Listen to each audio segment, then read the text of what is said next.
All right, here we go. This is starting off the music session stream. Now, remember, anybody who does donate for a song suggestion or anything, it's any kind of music. It could be metal, it could be classical, it could be fusion, jazz, big band, OSTs, movie OSTs, you name it. I'll listen to it, and you and I will joy on it along with the people here on the stream. Anyhow, my very first one is coming from, well, he only has his first name here, and since I don't know what his profile name is, you'll know who you are. And by the way, if you do drop a donation and I don't manage to get it done in the stream, it'll get done in the next stream, and I'll save it in the VOD. If the VOD gets a copyright strike and it's not there, I always save it to my hard drive, and I end up parsing it out and putting it out on the channels. I just needed to say that because I've had a few people get a little confused about that. All right, guys, here we go.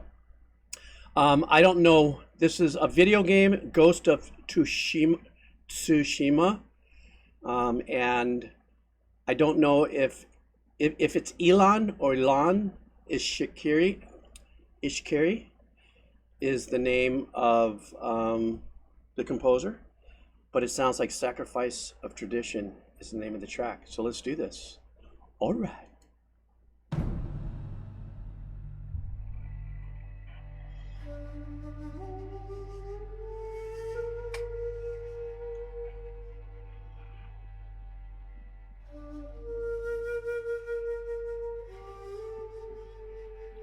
I love the beautiful traditional cultural flutes from around the world, but this one is one of my favorites.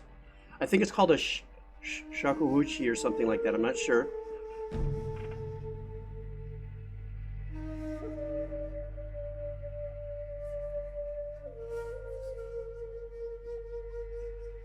It pulls so hard, you know, from right here.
Do you hear the koto in the back?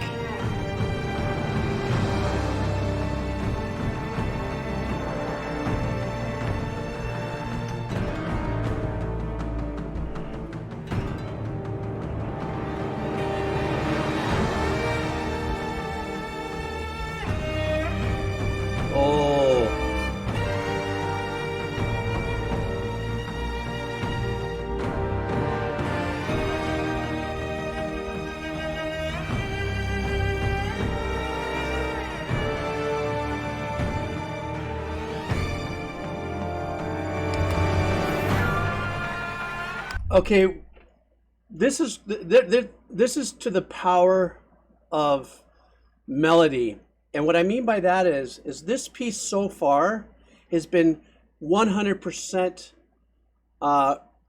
reinforced melodic composition. Here's what I mean by that: there's not a lot of stuff happening in arrangements off to the side. It's in unison, in complete. Most of it is in complete unison. So that very first, you know, when it first opened up. Well, obviously, when it first opened up with the wind instrument, it was a very intimate, soul-pulling, kind of like I'm starting my journey. I don't know if this is a theme or where this is in the video game, but something heavy is happening. Some kind of like self-reflection, isolated kind of vibe is happening with that lonely, you know, wind instrument. Then when the strings come in, it's at first it kind of reminded me. I thought it was doing a little Star Wars thing, like da da da da. There was no harmonic arrangements with that. The composer was not messing around with filling in with a lot of colors. The emphasis was on that harmony.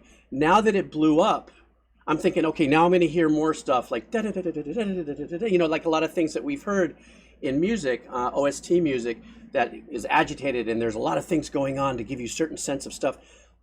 The composer, through the sections, through the brass, the winds, and the string sections, has been, it sounds like, in unison, just powering the melody and not really overfilling everything else with all the counter arrangements and the bazillion things a composer can do. You know, so the core of everything that's happening is based on it. Now, I just stopped in the middle. I'm sure we're probably in for a little bit more of an arrangement lurch, but I love that.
And what makes this even more impactful is the fact that you have these sections that are playing the melody, but you have a single intimate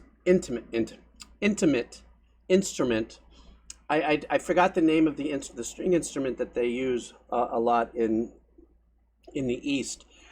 When you have that in my world, when I listen to kind of a somewhat banging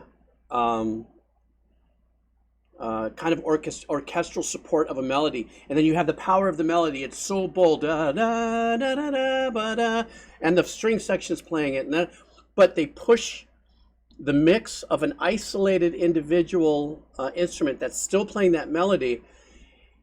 It kind of brings you into this, like, I'm a single individual going through a heavy, massive thing, and that heavy, massive thing is the big music that's happening, but that one single instrument is just pushed up in the mix so you could feel the emotion and the intimacy of its performance.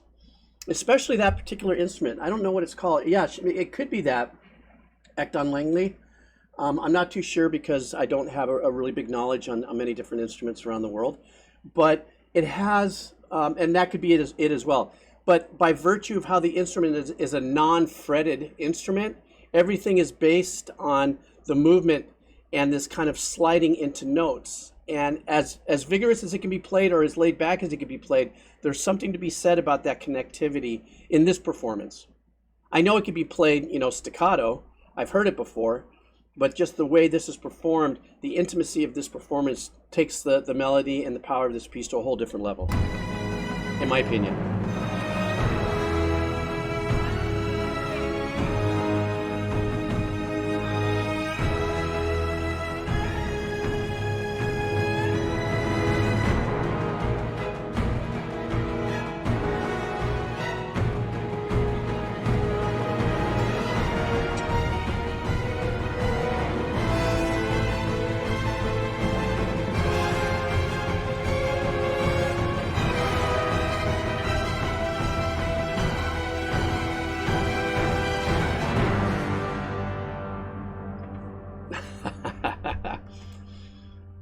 Now, of course, I never heard that before. I just, knowing when change is about to happen, which half the times I'm not right when I do something like that.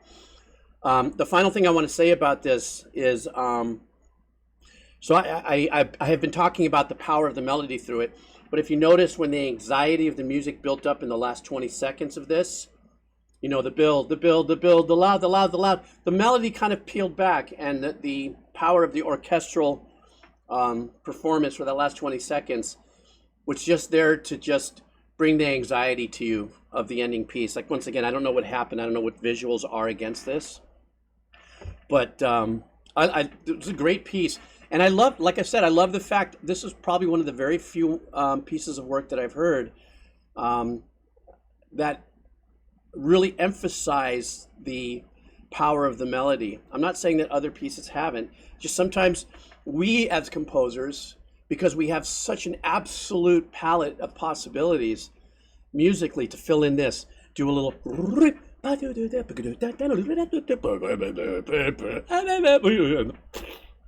I'm just saying, we just can go nuts.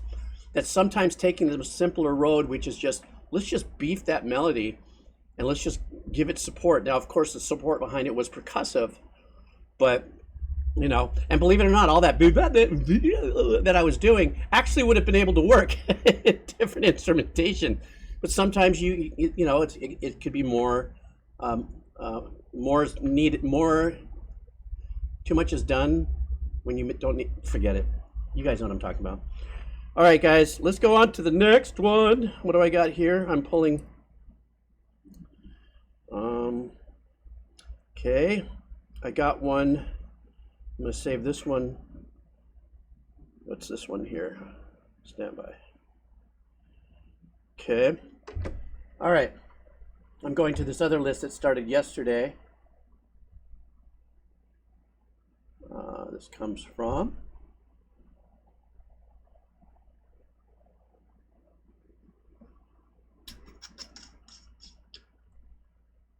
okay.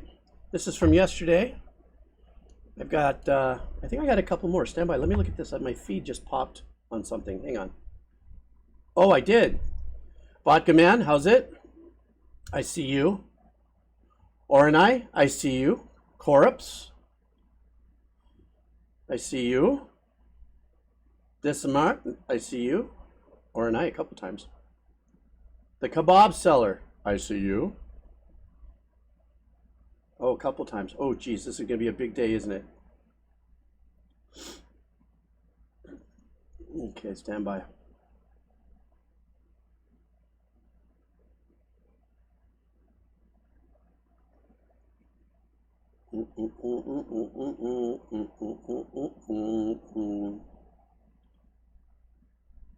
Okay, this one is from Noisescape, I think. Yes. This one's coming in from Noisescape. I don't know if you're here today, my friend, but this was from yesterday.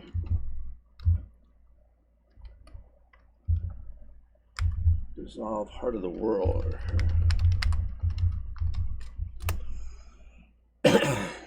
All right. Ooh, we're going to get some jazz in here, it looks like, and a studio version.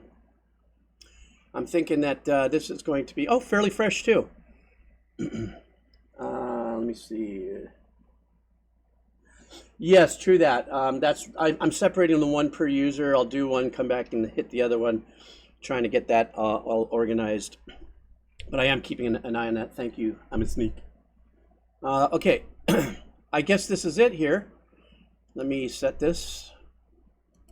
And so this is a jazz band, it looks like.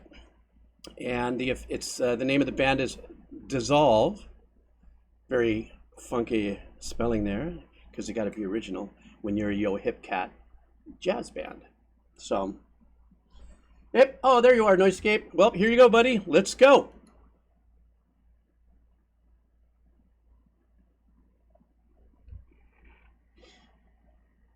They already look like they're going to smoke the place.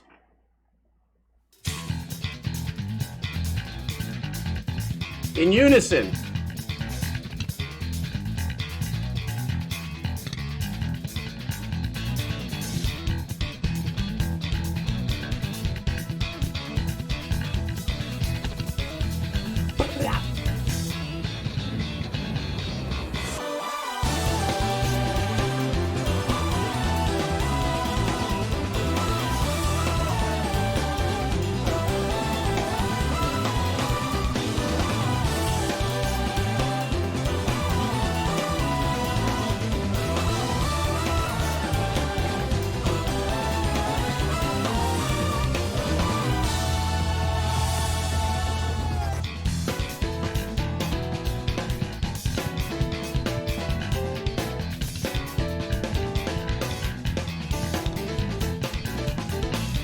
believe it or not, this is in 4/4.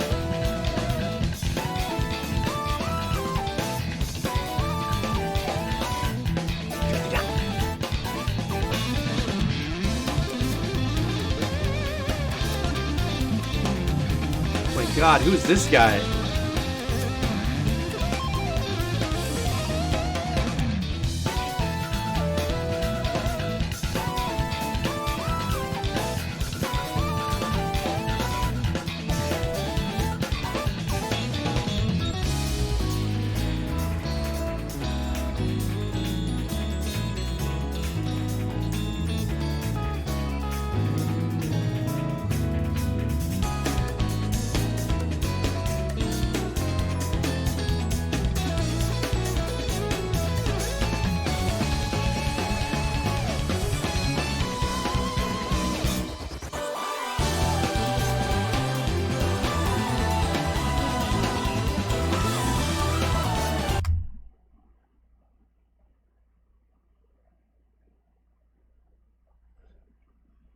It's just unreal. That is so fire. I've never heard anything like this ever, ever, ever. I mean, I'm very well aware of Epic Fusion because of my uncle's band in the 70s was called Caldera. All these guys probably at one point either heard of them or something. They were Latin jazz fusion, super intense in the fashion of this, but these guys have taken that kind of fusion into a whole different stratosphere. I'm going to send this to my uncle. I'm actually going to send this to my uncle for him to listen to. He's still alive. He's 86, and he's one of the founding members of Caldera. This kind of musicianship and where the world has gotten is, I mean, I'm chicken skinned for the last 5 minutes, really, of watching this. Not only because of the fact that the finesse of how they're playing their instruments is phenomenal, and to me that's paramount. When I'm watching musicians playing stuff like that, I love to see people, musicians that have particular techniques and make it flow. Their hand movements, drums, keys, whatever it is they're doing that actually flows with the performance. Now, I will say what it does sound like is, be it this was performed live or not, it doesn't matter. These guys can nail this thing to the wall. However, there's some really enriched layers going around in the back that could have been fortified in post. Like I'm hearing some small sequence of bells and stuff that it's possible that the keyboardist is, doing some things here. And also, but what we just heard with the vocals, with how many, guys are in there to the mics, it sounds like they could have been reinforced a little bit in post. That's just a technical engineering thing. I don't say that with 1 ounce of wanting to quote unquote take away from this, but I'm just listening to the performance and sometimes my ears go, wait a second, who's playing that? What's going on? No, could it be? And if I'm wrong about that, come for me in the comments, please. That's fine. But this is just absolute freaking magic.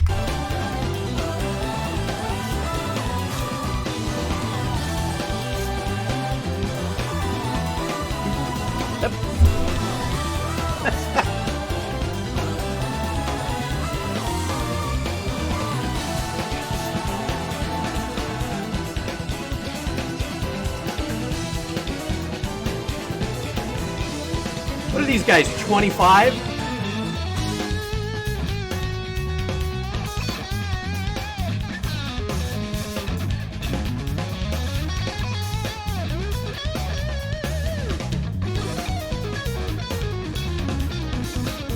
What a great tone in the guitar. Shit.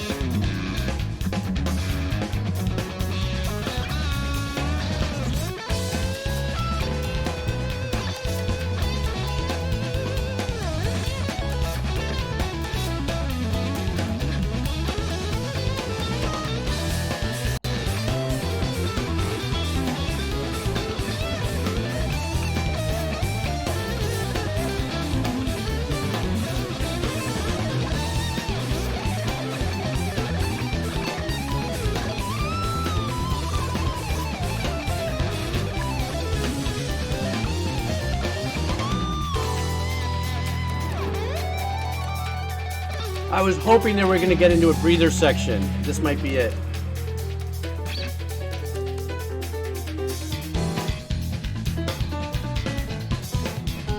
Kinda.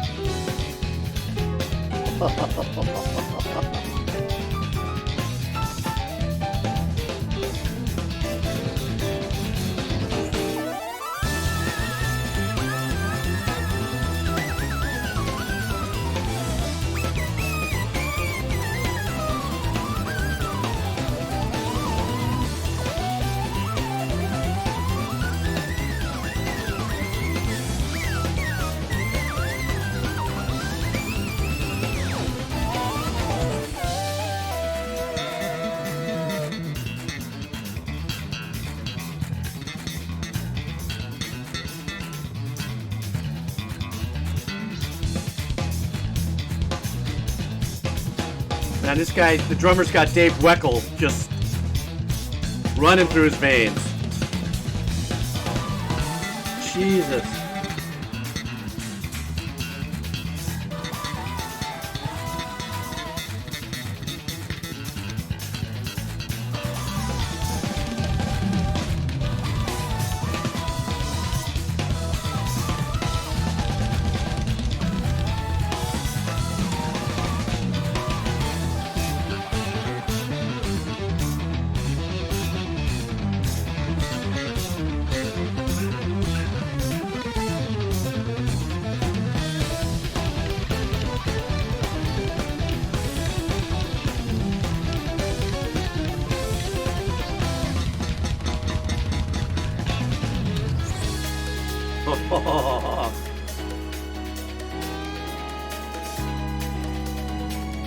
Yeah, you can kind of hear little arpeggiations in the back, you know, in that arrangement of kind of that string pad. Beautiful additions, though.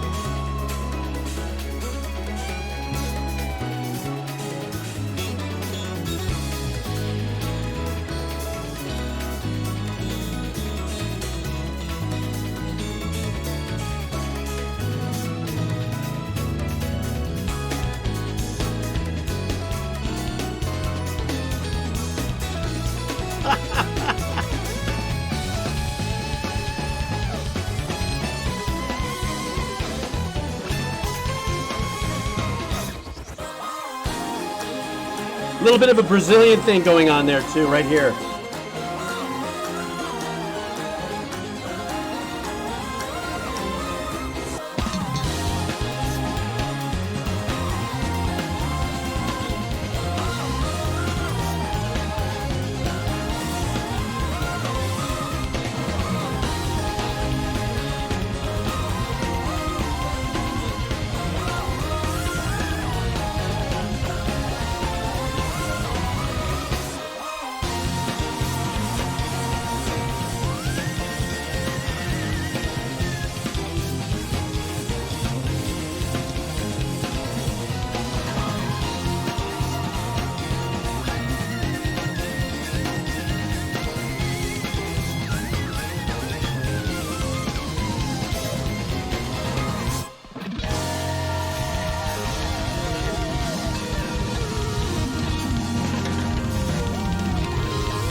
I'm not worthy.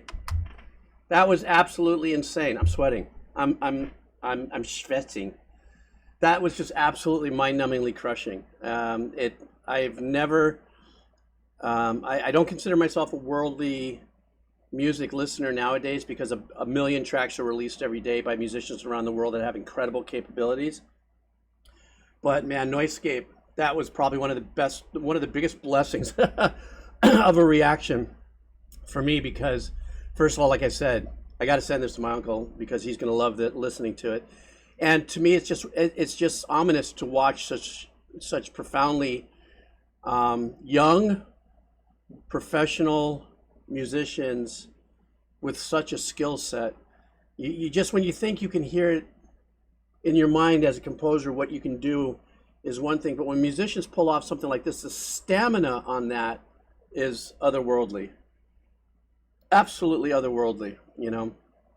So that was great. I'm so pumped that you turned me onto that Noisescape. So freaking pumped. That was so badass. Okay, stand by. Let me see who's coming up next here. Okay. This is from Analog Web.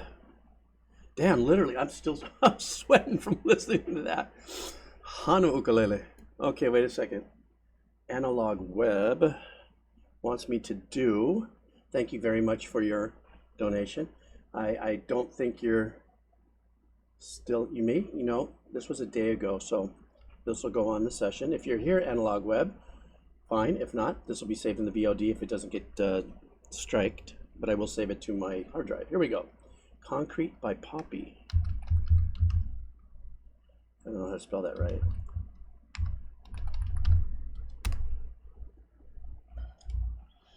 All right. This song here is coming in. Thank you very much for your donation. I appreciate it. This one here is called Concrete. I guess this is an artist and not a video game. And plus, would you guys do me a favor just in the future?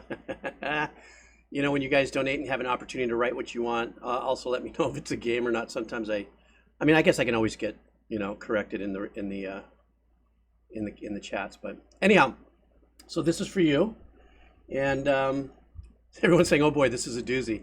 I don't know what I'm in for, but thank you very much for your kind donation and a cup of coffee there, Analog Web. Let's do this. This is, I believe, the artist's name is Poppy, and the name of the track is Concrete. Let's go.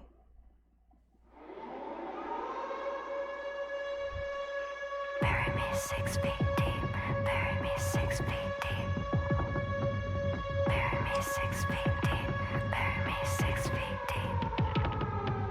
Bury me 6 feet deep, cover me in concrete, turn me into a street. I love this start, man. Because you know something's going to happen. Turn me into a street.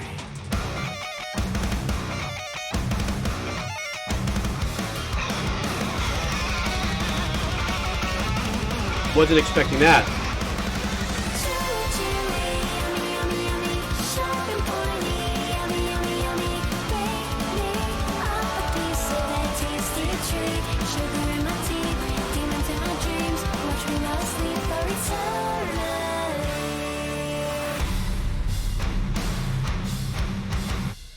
What?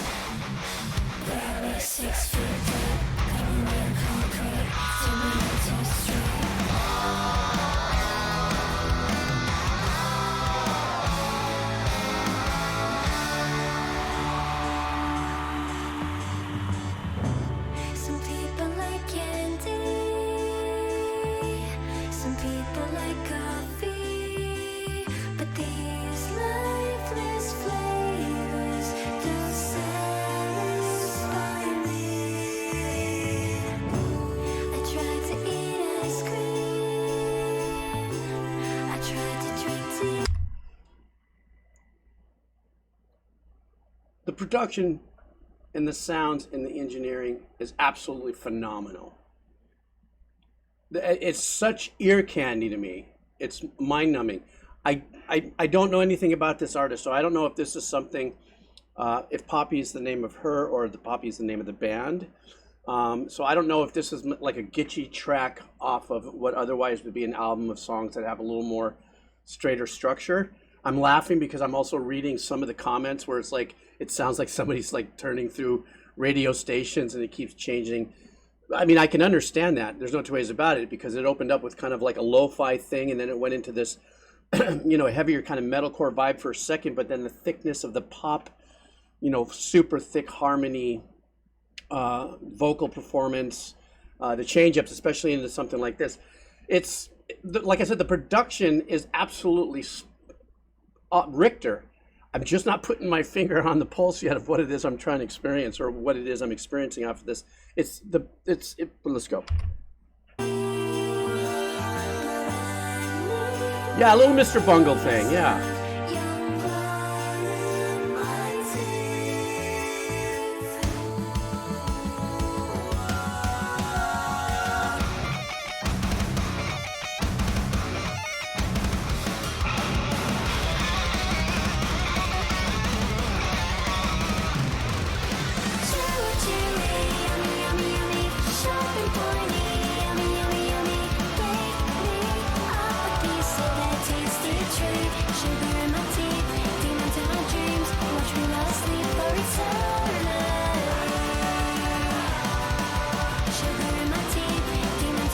Sugar in my teeth.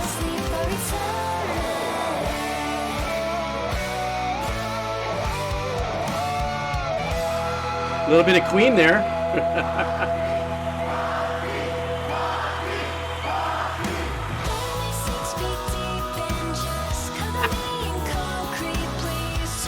Somebody hijack Taylor Swift.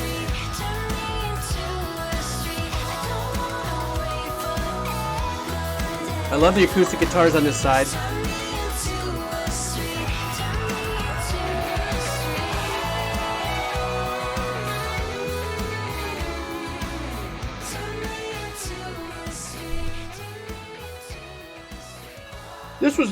This was great in kind of a Alice in Wonderland down the rabbit hole kind of trippiness, like Mushroom Bear kind of thing, like hyper psychedelic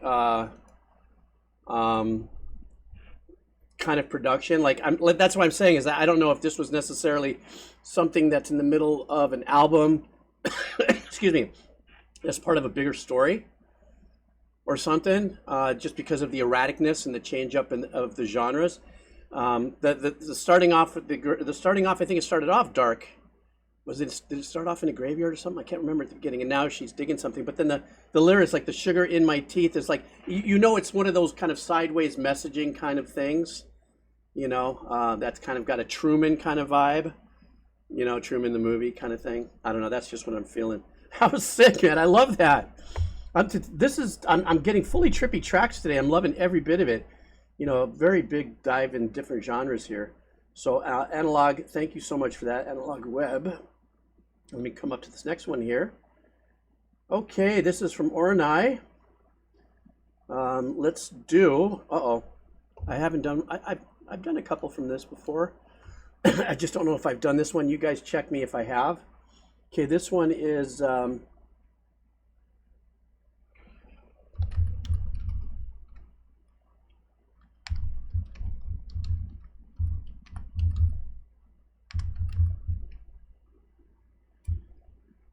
oops, I burped.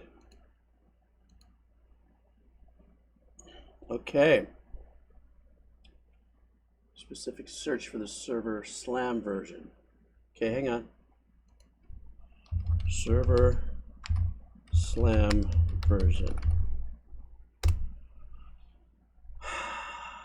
Okay, that looks like that's the one.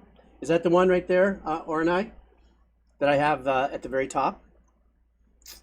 You know, that's the other thing too. I think one of the things about how I've kind of reopened up how I listen to music is by, you know, I'm not just doing OSTs now. And even if I do mashups of, you know, it's still a journey for me to listen to it. And, you know, heck, if you're buying me a cup of coffee and we're sitting down and having fun together for 5, 7, 8 minutes, you know, it's about experiencing music as a whole.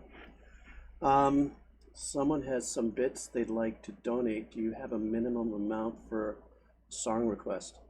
Yeah, that's starting to get to be something that I've been thinking about how to broach. I don't know what bits equal. I know that most people have been giving me 300, and I don't know if that means it's a couple bucks or whatever. I'm not too sure.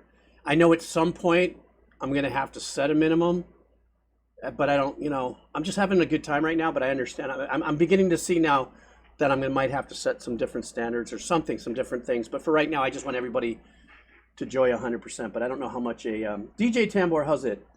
300 bits. Yeah, I think 300 bits should be at least the minimum, $3. I mean, it's a cup of coffee, man. If I go to McDonald's and get a cup of coffee and put sugar and cream in it, it's $4. Supply and demand. But I'm still figuring that out. You know, if anybody gets, you know, because I know these aren't really good times for anybody at large in general. And putting out $1, $5, $10, I get some wonderful, you know, other donations and stuff. And that's how I look at it. Let me tell you how I look at this, guys. It's like, you know, for a while I was a bartender in Hollywood while I was engineering. I'd engineer and bartend at my friend's bar. And I have always approached not being salty about people who were shitty tippers or didn't tip, not walk out on a tab, but didn't tip, because there was always people that over tipped, you know? And so I take that same energy with me in this journey, is that I know some people don't have money, and I know that they really want to have fun. And sometimes I will see like an amount that I'm like going, and you want me to do an 8-minute song? But on the other hand, sometimes I get donations that are like, oh, okay. And, you know, for me and who I am in my balance of how I love my universe to work, you know, I kind of go, all right, I got some balance for that. I'm good with that. So that's how I approach it. But I think eventually I'm going to have to maybe do like maybe a $3, you know, because I know other guys that do this and they charge, you know, a minimum of $10, and then they say it can only be songs for 5 or 6 minutes. And okay, I get the value of time and energy and money and stuff, but I don't know. I'm just a nice guy sometimes. Yeah, I don't know. That's just what I'm thinking. You guys can leave your comments on my thoughts there in the suggestions, but anyhow. But thank you for bringing that up. I'm a sneak. Yeah, something like that works, you know. We won't start this today, but I definitely I definitely will figure something out. You know, my executive producers, which are all of you, are very important to me. So I want to try to make it fun for everybody, you know. Excuse me. Oh God, raise the limit higher so Kairu holds his fire. You guys, you know, I notice that there's always a team of us now that come and show up, and you know, you guys, there's like 50 of you folks that do drift by and stuff, and getting to know each other and stuff. And I watch some of that back and forth, and you know, it's fun. It's like everybody's still pretty respectful in most cases. Every now and then, a little thing gets a little out of hand, but you know, yeah, no, I know. You know, $6 an hour. That is, I know. Those are the things that I'm trying to like, you know, try to. Who knows? Maybe I'll just be doing this for a few more months anyhow, and maybe I'll just stop. I don't know. You know what? There's one life mantra I've always lived by, and it's been working for me. I don't use it. I'm not going to use it quite as strictly as it sounds in this case, but I'm a nice guy till I'm not. Everybody's heard that saying, I think, in the past. I don't equate that completely here saying, I'll do it really cheap until I don't. But I'm just saying, I'll just get to a place where I'm going, all right, I'm just done. You know, I'm done doing the donations for or something, and I'll set a fixed thing. I still think, and some people here were saying that I should try this, that I would do something for like $50, but I invite you in on the session. So for $50, if you want to listen to something, then I invite you in the session here with me live with your camera. You come on, and then it just becomes a listening session between you and I, and then the chat people watch us. You know, I get to know you just a little bit, and we talk story really quick, and then we listen to your favorite track, talk little bubbles, and that's it. I don't know. That sounds that could be like a really cool fun idea. It could be. I know it sounds like it could be abused, but I've had people say, "Watch out, man! You never know. You might bring somebody on, and all of a sudden they start showing their itty bits or whatever, or being vulgar or something." I said, "Yeah, you know, I thought about that, and it's possible." But if you're going to give me $50, you're going to be doing it through PayPal, Venmo, or something. And if you're really going to go that far to do something and maybe get me a strike or canceled on Twitch because of something inappropriate, I got your credit card info. I know where you're at. And if I don't, PayPal does, or all the other information. I just don't see it as something that's like, you'd really have to work really hard to screw me up, you know? And even then, I'd probably laugh, you know? That's you know, that's the thing. Okay, I've been talking too much. Let's go. This is Diablo. Wait a minute. I want to go back to somebody. Wait a second. Stand by. Oh, Orionai. There you go. During the boss fight, once the boss's health gets to a certain point marked by the red markers on the health bar at the top, the music changes. Oh, okay. Thanks for that heads up. All right, Orionai, we're doing your track. Let's do this. All right.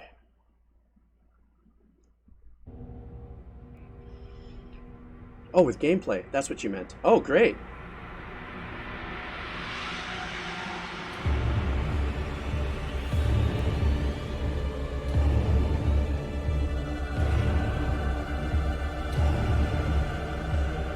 Wow, this is gnarly.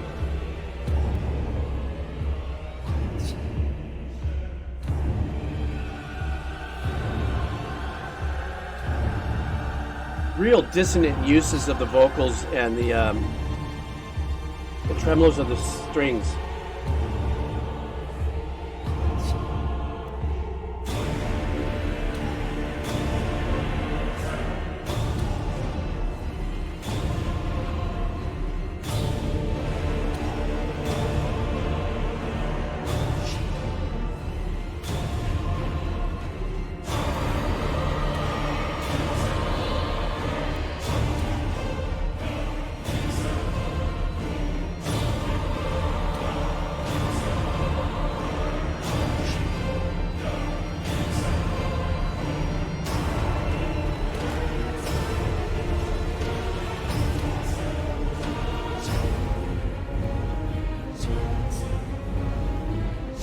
Oh wow, what a trip. Okay, so I'm not familiar with the game. I've heard of Diablo 4, and just by looking at the game, it looks like it's a multiplayer thing, so that's really cool. The music opened up with this really super dissonant, colliding notes vocally in the choral arrangement, as well as the strings. But the strings agitation is more from the, the trem that's being played with the bow. And then as it starts to get pounding, they definitely stayed up until this little change. There was a constant rum, down, down, rum, down, down. And, very dark, very heavy with all the lower percussive instruments and stuff like that. And as it got a little more bold, the music started to straighten out, became less dissonant, and just became more darker and macabre. But being that this is, and this is really unique that a video is presented this way, with just the music and not having to hear any of the sounds of that. I think maybe that might be an option, that this individual recorded this and was able to pull out the gameplay noises so you can hear the music. But there's a lot of what I would call more orchestral dynamics that are being used in this, and more of a mood bending piece, to just keep this boss fight going.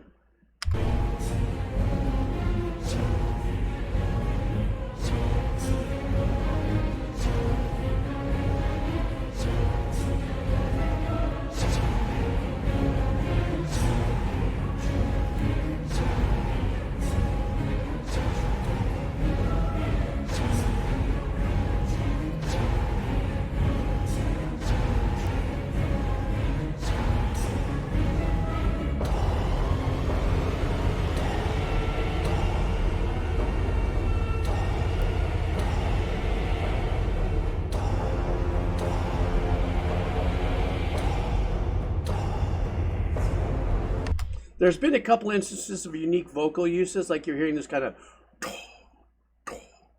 that's happening. It sounds like it would be like a little bit of a vocal effect that's being put over the percussive element. And there was a little bit of that was also at the beginning, but was slightly more melodic.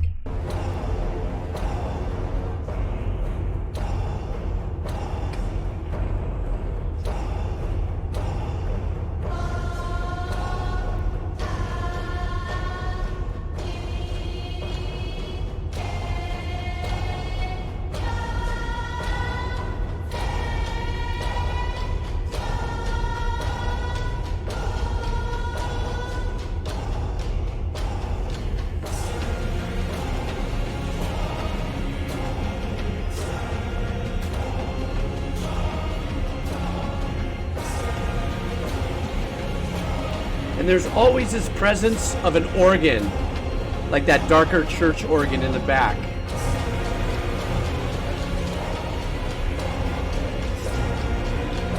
Something sounds really bizarre there.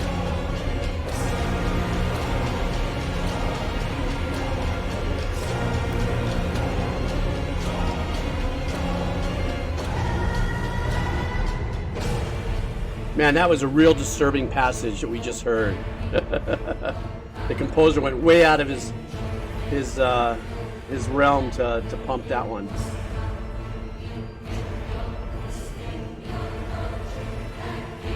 Those little vocals, yeah, perfect.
The end must be near. Or something. Man, that was a huge build up under a simple pulse. Dun, dun, dun, dun, dun, dun, dun. And then layer and pile and scoop darkness and darkness and darkness and darkness right on top of it. But the intriguing thing that we talked about a little earlier and was mentioned in the chat is the unique use of the single vocal shots that are happening as arrangements. They could be in unison by maybe 4 or 5 people, but it's not like a massive choir that are doing these things. It's these very unique things that have a lot of vocal dynamics like pause and breaths and stuff in it as a percussive element to that arrangement, so it seems. But this whole last like 40 seconds was nothing but low, heavy, heavy, heavy, thicker, thicker, thicker, bigger, deeper, louder, louder, louder. That's why it's going, something's got to be giving soon. But it stayed into one pulse, so this was kind of a really nice little view into the mind of this composer and how this composer takes just that structure and just builds and scoops and piles and gets more and more and more agitated and aggressive. Funny thing, like we were just saying earlier about the organ, though, somebody I think said, I forgot who it was, that how could you not have a hell scene without an organ? And you know, you're so right. It's because the organ, especially the church organ, because if it was a B3 or a Hammond, it wouldn't work. But if it was a big church organ, it does give that ominous darkness to it, which I find ironic because those organs are supposed to be in the beautiful worshiping place of a church. But maybe that was the psychology behind that instrument. Put a little bit of hell inside a church. I don't know. I'm sorry. Oh, everyone's going to come for me now. Here we go.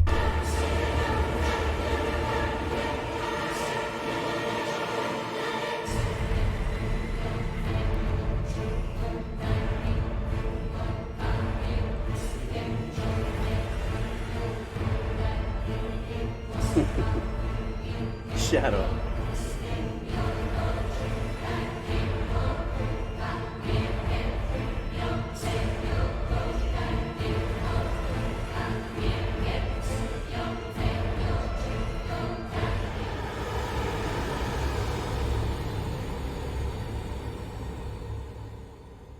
Oh my God, he finally died.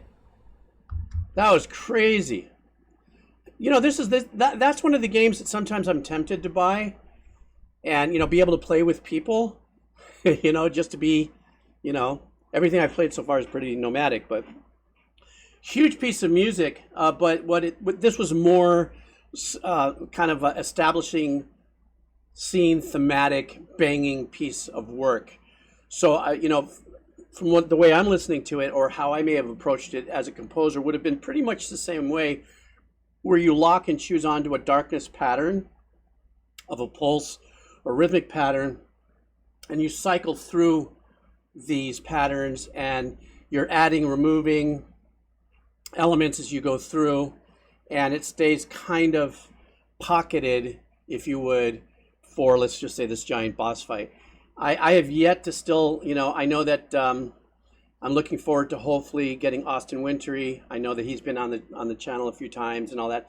I really want to talk to a composer about that process. Somebody like him who's already done, you know, music for video games, and how is it that they compose for scenes that could be much longer or shorter, or if they die, how does that integrate, you know, and change the composition? Does the composition change when, you know, a boss dies or the player dies or something?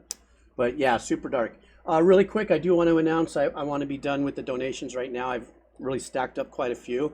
I want to thank you guys for those of you who have donated.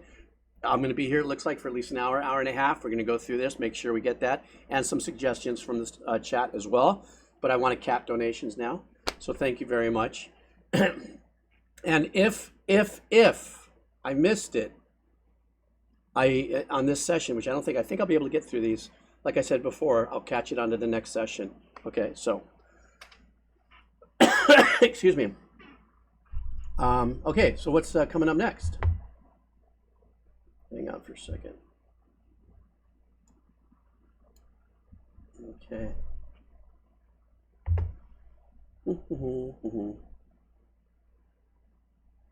Hey, here's one from Jekazaria. Okay, thank you. That was a nice cup of coffee. I do appreciate that. There we go. Another one from a video game. Do you guys know, I think I've done something from this.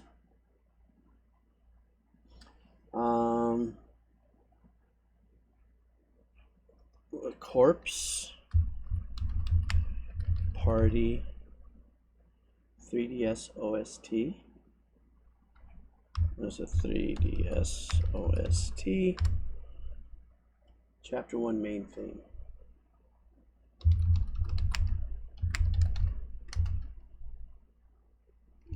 Main theme. Chapter 1 main theme, new version. It's pretty long. Let's see if that'll show up. Looks like that's it. Is that it? Jack Azuria, are you here still with us? Aha, okay, there you go. All right, cool beans. All right, let's do this. This is courtesy of a donation. Thank you so much. This is Corpse Party, Chapter 1 main theme. This is the new version. Let's do this. All right.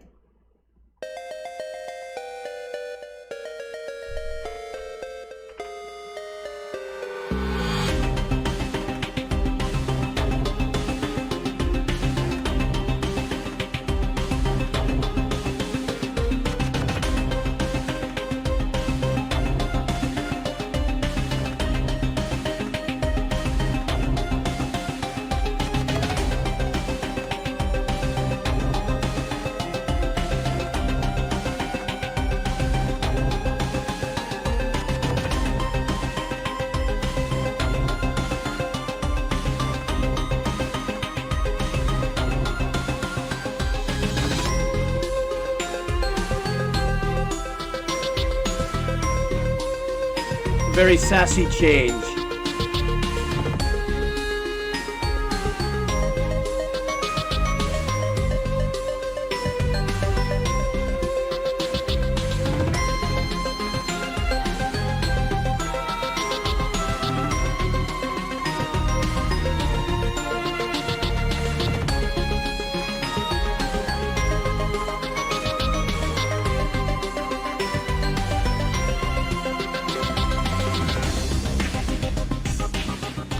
Great crossover of EDM compositions, and even though that little sassy change up we just heard, it got nice and melodic and full, keeping the integrity of the percussion that they started off with, you know, the looping percussion that's happening. Something I detected that was really cool, but it's way down there in the mix. There is a bass line down there, and the bass that the composer used is not really strong in its tone in the mix, so it's not punching through. But it's really super subtle because there's so much percussive stuff happening. That bass could have tonally be set in anywhere it wants, like down at about maybe like 1800, 2000 for it to have popped. But there's a lot of very, you know, techie EDM style percussion things that are happening there, and it just probably would have gotten muddied out. But there's a little bit of there's something of that nature. And then this whole little more of a sassy or pop positive kind of vibe that we just heard, getting nice and melodic with the bell sounds and the instruments, and it became very palatable melodically. Like I'm really getting into this. Like I was the first little section, it was all about the EDM, the programming, the rhythm, and everything that it was setting. This little second section that I just heard pulled me away from that and brought me into that more melodic vibe that was obviously intended to do, because that's the way it was written. That's what it was intended to do.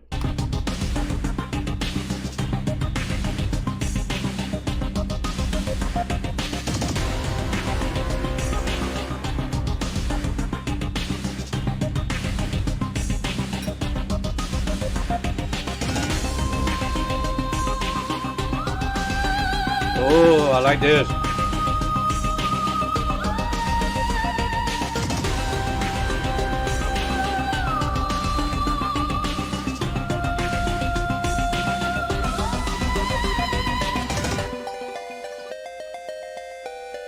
Oh, what a great callback to some old 8-bit vibes.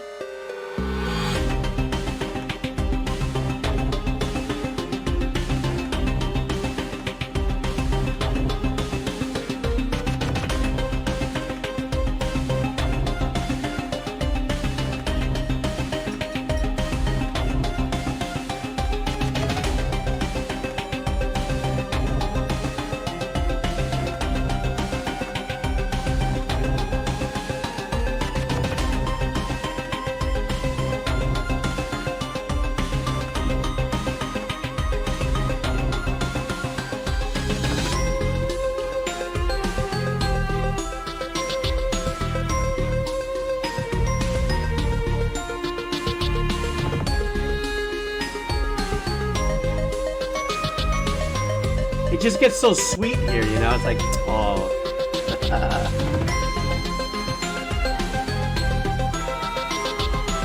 Nice answer back.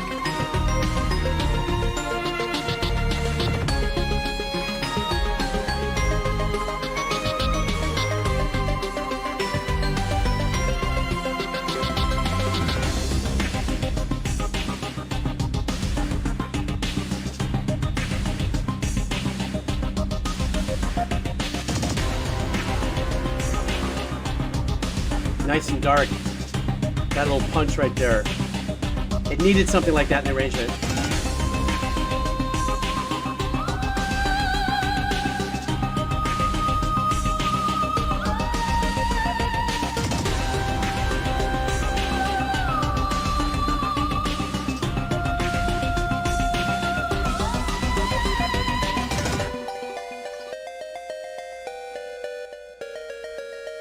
So is it looping?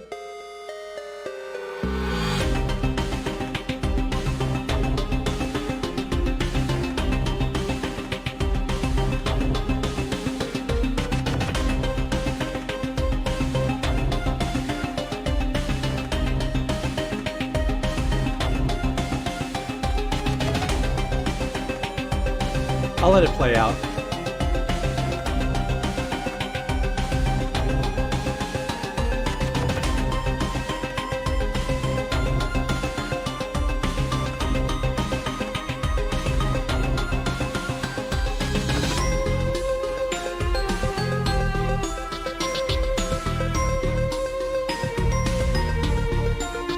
I like how the bass is really lit up through this happier passages we've been listening to. The bass became a little more up front.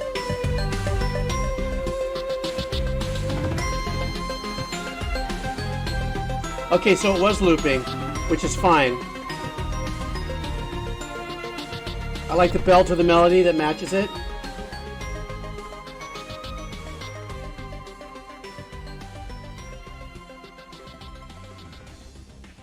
But the one thing that really set this off for me is that when they were introducing the melodic voice, you know, when that lonely voice, that kind of like, it really, you know, it could have been witch oriented, like, you know. I love that addition because everything about this whole thing was all techie EDM. I didn't hear one organic instrument in there. It doesn't sound like the bass was organic either, even in the nice floaty period, floaty arrangements. So it was a nice breakaway for that vocal line. I'm going to say that was a real human performing that. But I love the transition from the heavier rhythmical stuff that was going on into the more peaceful section. It did sound like, even though it looped, each peaceful section that came up seemed like it felt like there was just another slight addition of an arrangement. Can't put my finger on it because there was so much that's going on over here. This is over here, and in the middle was, you know, there's so much of that stuff going on. It was sporadic too. It wasn't consistent, you know, throughout it. You know, it was, you know, and composers, we can get away with that kind of stuff because, you know, loops, percussive loops have such clarity and compression and stuff that we're not worried about the tones getting away from us. So that was a great little listen. Excuse me. Corpus, I just got your message. I will do yours now. And then I'm going to do a couple more, and then I got to take a break. And just give me 1 second. I want to look at something here. I want to see how many I've got. Yeah.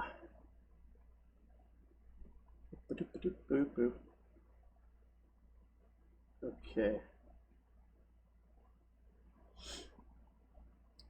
You know, the Blue 3 Thunder, I see that as well. So I'll be coming back to that in this session. Don't you worry about it. I'll get to it. Okay, so let me do this one right here. Thank you for your donation and the cup of coffee. And let's go with, I know you put the link in there, but I can't grab it from here. So let me see if we can just call it up here.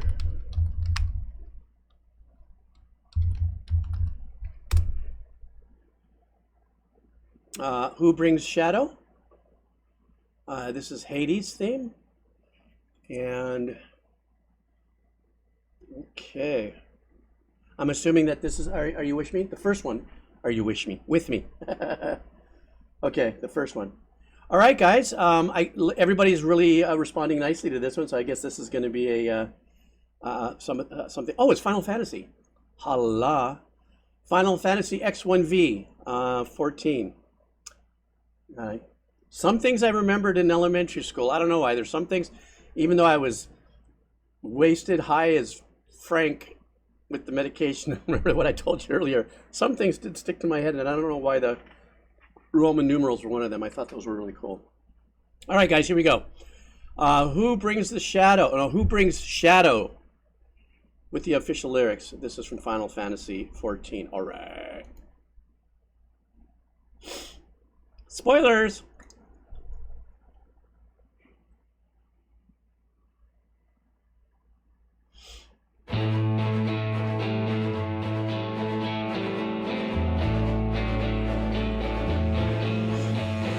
Ooh, I like what the strings just did there.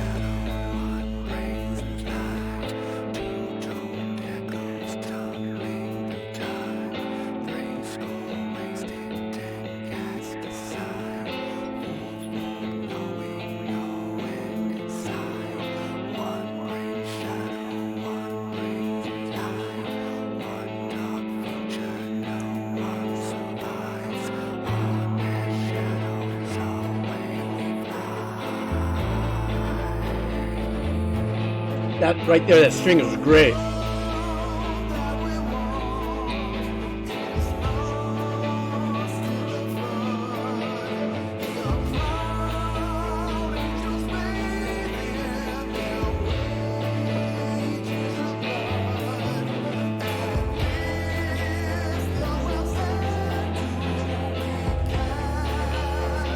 Very 80s vocal style.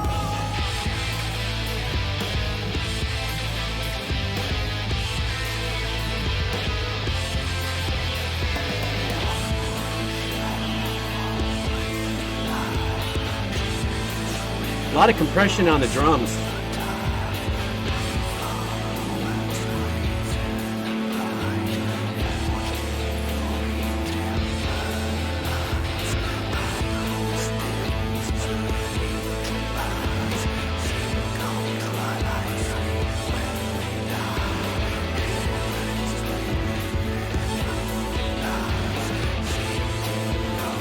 The creepy little strings coming up.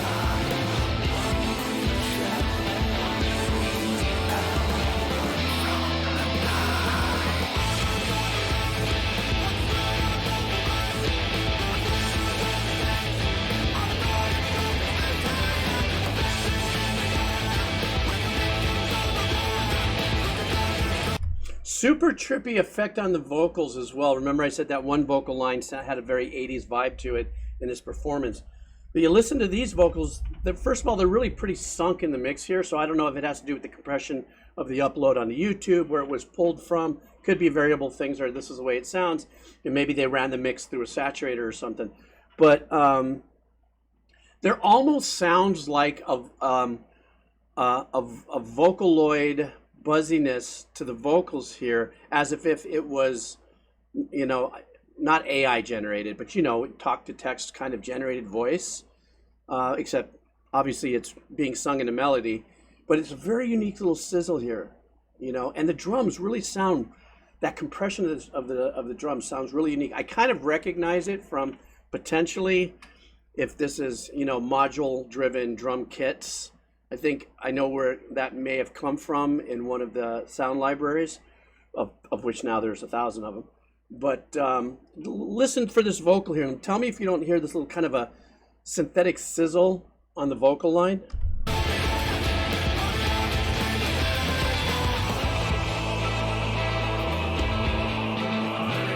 Could be that I'm a sneak.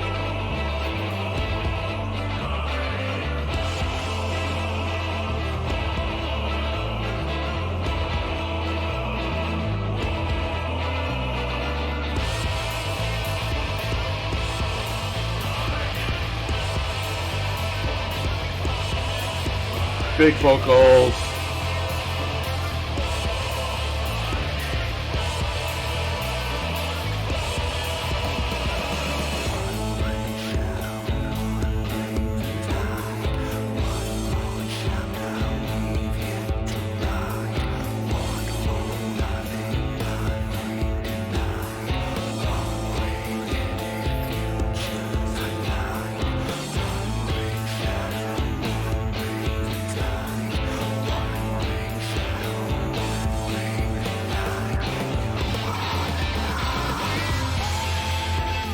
That was an odd change-up.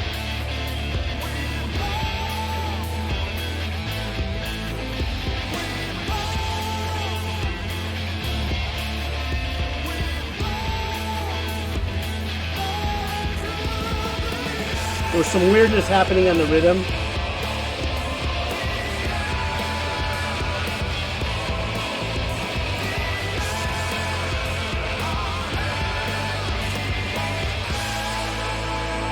Ooh, nice chord ending there.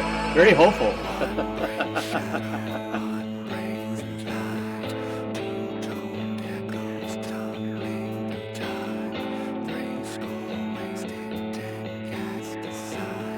I don't think that's a talk box. It's looping? Okay.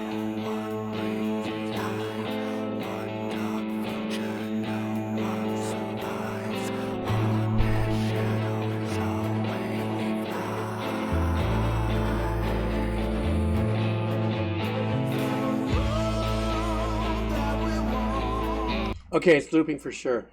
First of all, Korops, thank you. That was, I'm making my way through all the Final Fantasy OSTs, and there's bazooka amount of them. This particular, so I take it that is this a song that's in the game during play, or is it part of a downloading accessory, or after the fact release? There's no two ways about it. The drum track were cuts from samples of sorts. And it seems like, and they really compressed the shit out of that, but it works. I'm not saying that was a mistake by anybody. That compression, that odd compression of the drums really works. There wasn't any real emphasis on being totally, original with the any of the arrangements per se rhythmically. Very straightforward, very rock, very metal. There were a couple twists and shifts that you heard me bark about, and that one chord that it ended on, I think, before it went back into the loop, that was sick. I was like, oh, that made me go, Qua? Is there hope? I don't know if it's in a part of the game that was like the end of a death or something. Are you saying Soken is the name of the composer? Would that be it? Maybe something of that nature. Yeah, I don't know. I loved it. Thank you so much for that, and I'm glad we were able to get your track in there. Did you just send me another? Coral? Did you? I don't know, because sometimes it's name versus whatever I see on Venmo usually is people's real names and stuff. So I don't know. Sometimes I wonder if people send me the same thing. Anyhow, so let's go for one more. Mr. Kebab Seller, are you here with us? And also a very nice, kind donation. I appreciate that. The Kebab Seller, chime in if you're with us. Let me see. What are we doing here? There you are. How are you? If I recall, were you somewhere in Europe or in the Middle East or something of that nature? I think you had mentioned that you were somewhere, and that has nothing to do with your profile name. I'm just saying, I'm just trying to recall if you had said that. Because frick, I love kebabs. Also, it's like, wow. Just Kuwait. Oh, wow. That's so cool. I got a viewer from Kuwait. How's it? Literally a line right through the world, right down the middle of the planet from Hawaii to Kuwait. Okay. Excuse me. And you're from Satu? You're from UAE? Wow. We have such a global audience. Even though there's only 80 of us here, it's really super cool when somebody, I'm from France, from Germany, Kuwait, Colombia, Argentina, and then all the states and Canada. Blame Canada. Okay, wait a second. Yeah, it's kind of cool. That's what I love this. I know there's, sometimes I wonder how other streamers handle 200, 500, 800 people and stuff. I just love our little niche of people that come and hang. See what the old man's going to do next. Okay. I'm sorry. This one here comes from us, from the Kebab Seller, Dynasty Warrior 7. I don't know how to spell.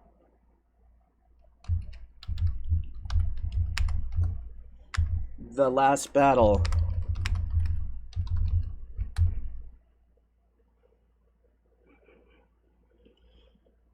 All right. This is called The Last Battle. Okay. The kebab seller, I want to thank you very much. That was a very kind donation. I noticed, did you drop another one too? You did. Okay, if you don't mind, I'll do that towards the end so I can get through the list and stuff. So, but I'll definitely get you in on this session. Thank you for your kindness. I appreciate it. Well, hang on for a second. I need an apple. I'm out of peanut butter, man. You know, after this, I do have to take a quick break so I can refill my peanut butter spoon because, like, I've been like dipping my peanut butter spoon in with my apple, like, you know, like that.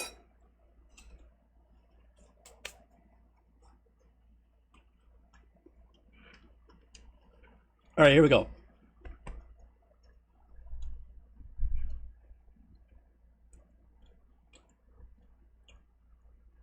Oops, my chat paused. How did that happen? Third video. Okay, so be it. Thank you for telling me that too. You know what? The Blue 3 Thunder 3. I don't know. Oh, I don't have it with me. I just bought a oh no, it won't work. I was thinking I was gonna hook up my Insta360 out, but I need a line in, and that wouldn't work. I am actually thinking, believe it or not, maybe in the next week or so, of just doing, what do you guys call it? ITL. You know, here on Twitch, where you just talk and just hang out, or something. What's the IRL? Thank you. Yes, IRL. Where, like, maybe we'll just go to the beach and I'll just drive down to my. I go to my friend's where he lives, and I go hang out. Or maybe, you know what I'm thinking of doing? I might take you guys to Waimea Bay, and like I'll point the camera towards Jump Rock. You know, you can watch all the visitors jump and sprain their knees and their backs and shit when they hit the water. No, I'm kidding. But maybe something like that, you know? Set it there, and then there's something called director mode on the phone where I can point it at something, but then my face shows up in the corner, and then maybe I can stream it like that, and we just sit down and just, like, I'll have beers and chips, and we'll just be on the beach together. I don't know how much fun that would be, but, you know, I don't know if you guys are in for it. Yes, I definitely will not. Well, the location would be, if I'm a sneak, obviously. If I go to Waimea Bay, everyone's going to know Waimea Bay, yeah. But I definitely wouldn't be. I'm very, very aware of doing the best I can to not do that. But I live in a shed, you know. I don't think anybody would be interested in my little coconut. But yes, I do watch out for that. So anyhow, the residence, yes, of course. My residence, I don't know, in a couple months, my residence might be in Costa Rica. I'll be like, you know, hanging out with the macaws and the monkeys and the howler monkeys and going, the old decomposers decomposing in the jungle. In the jungle, the lonely jungle. Just kidding, here we go. All right.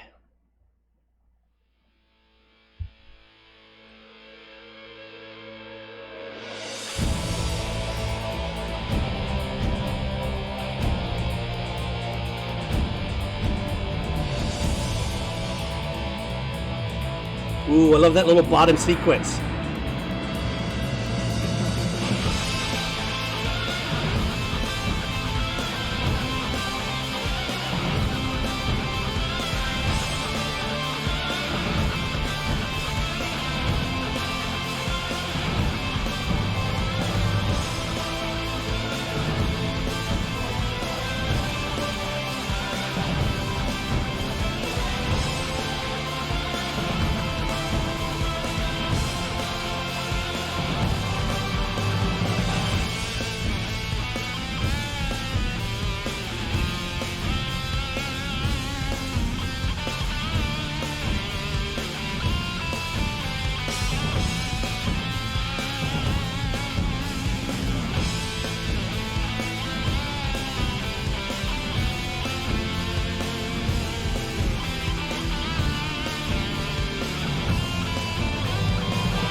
What a trippy piece. It sounds like at some point, I don't know how old this song is from this, I guess, is this from a game and where it was pulled, but it doesn't sound like it has a real super definitive stereo mix. It's kind of closed up a little bit, and it sounds like they added an overdub of that boom, boom, dun, dun. It doesn't sound like it's actually part of the mix because it has its own, how do I say this? It's almost as if they ran the master of the music, which is the guitar and the drums and everything that's playing, right? And they put that down and added the boom, boom, boom, and then tried to match the ambience. So I think that's why at the bottom end boominess kind of seems to be a little bit more, you know, in the forward of the ambient realm. The track itself is great. It's more like an 80s rock anthemic kind of vibe. But I was intrigued by that boom, boom. You know, tell me if you can hear the separation in that or if that's just my head.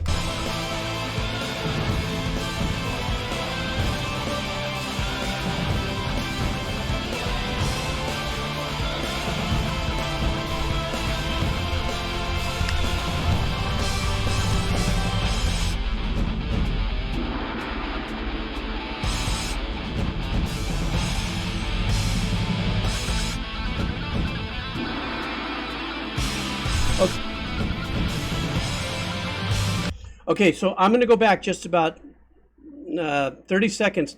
And I mean, the track is great. I love the sound. I love the power. It's just my engineering head is starting to go. Listen to the hi-hat and the cymbals in its ambient placement compared to the other, that boom, boom, and the gong.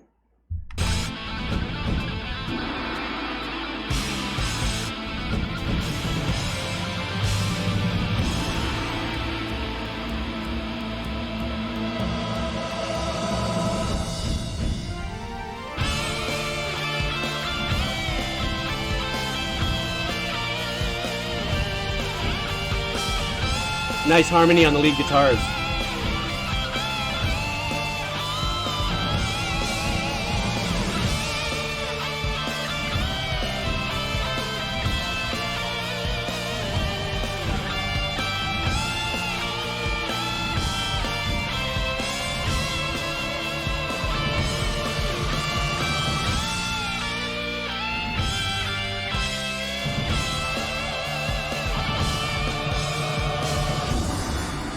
I like how he ended that.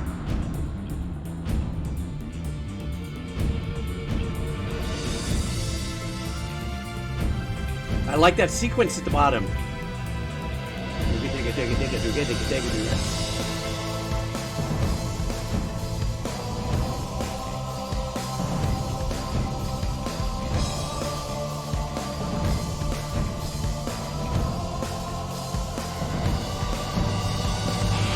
Damn, that's not a sequence. That's actually the bass line. Jeez, I'm going to go back and listen to that for a second here. Oh, thanks for that, Umber March. Okay, give me a little more headwind on it.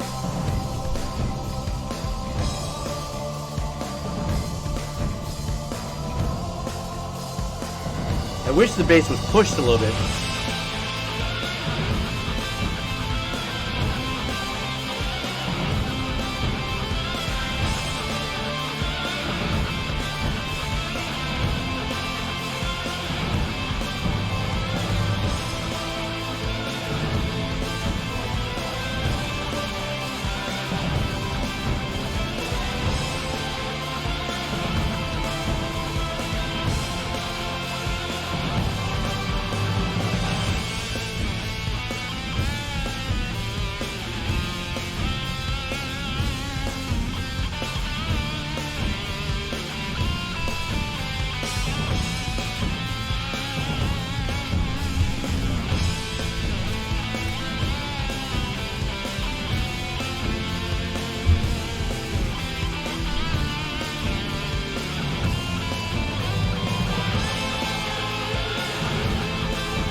I like the additions of the choral arrangement. And of course there was some organ.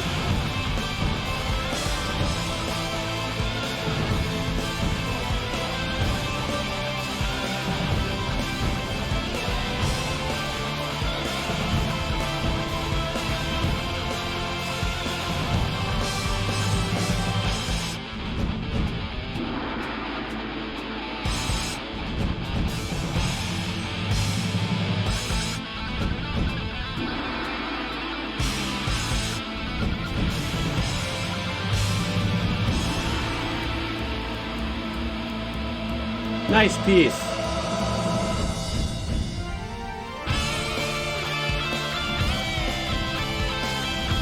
So it sounds like it's looping now. Is that so?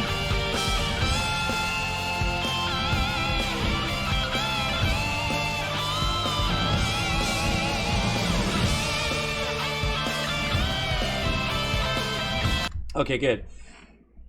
This was really cool. I love the fact that it was a very familiar rock, kind of rock metal vibe, more melodic, obviously, especially by this melody the guitar player is playing with the harmony. And then, of course, since I don't know anything about the game, anytime I'm hearing any more of, like, when they start to layer up vocal backgrounds, be it choral, be it modules, or having live, vocalists, chorals, a choir, doing that. At that point, it seems like it's very glorious, battle-oriented, moving forward, charged kind of vibe, But with the strength and the power, of a core metal kind of, or a core rock kind of performance. But I was in my head though. I was a little consumed in my head with the engineering aspect of it, but extremely approachable kind of track that I could see it that it could listeners from across many genres can get it on this one. So that was cool. Yeah, the timpanis were great too. But it just, to me, like I said, the timpani though was like, did they add that after the final mix? Is that something they did a little later?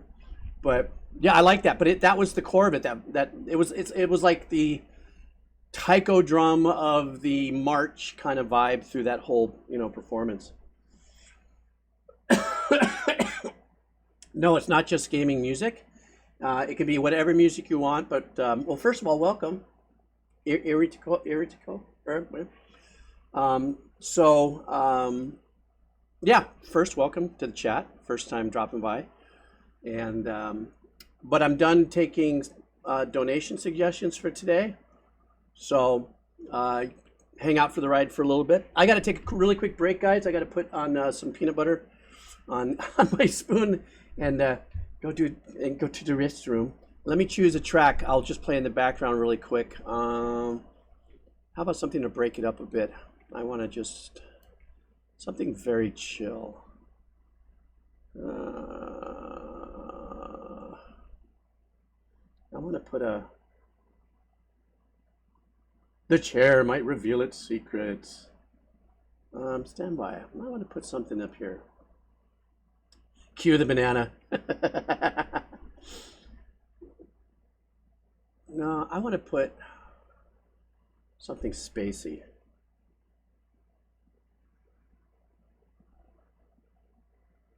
What was the name of that one video game I really liked? I can't remember. And I'm only thinking of the name Oranai because of we have our friend here. What was the name of that one I played? Ori in the Forest. Let me just, because it's mellow. It's like clearing the palate, right? We've been hearing nothing but bangers. So I want to clear the palate. So Ori and the Forest. Okay, OST. And the Blind Forest. OST. Well, I'll let that run for a second. Oh, there's me. This must be my reaction. I did it. Yes. Self-serving my own search.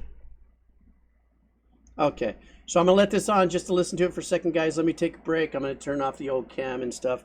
I'm gonna go refill my peanut butter, and I'll give me about 3 minutes. Let me get this going. I'll turn it down a little bit.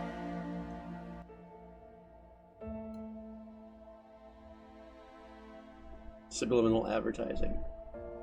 Lol.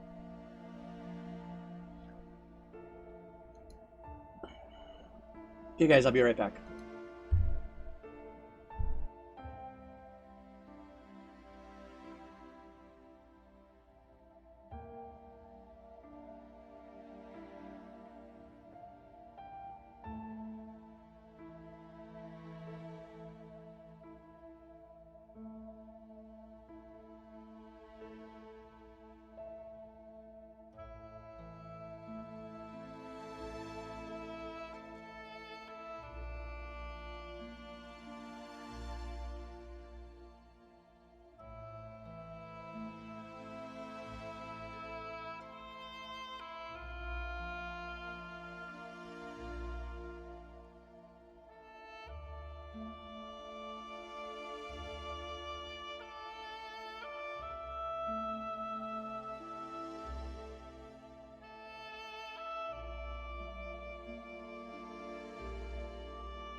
I'm back.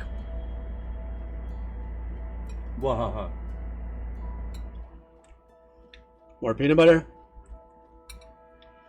Made a little more coffee. So while I was gone, everybody elevated themselves to a higher plane of understanding. All right.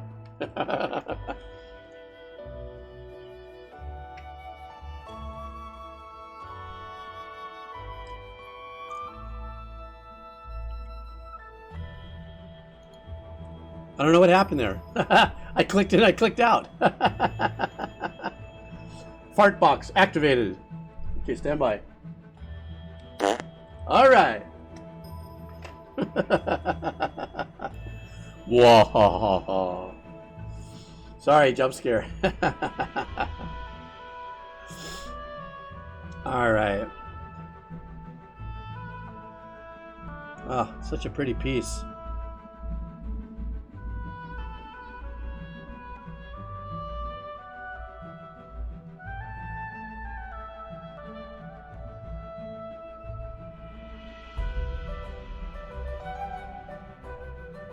Jeez.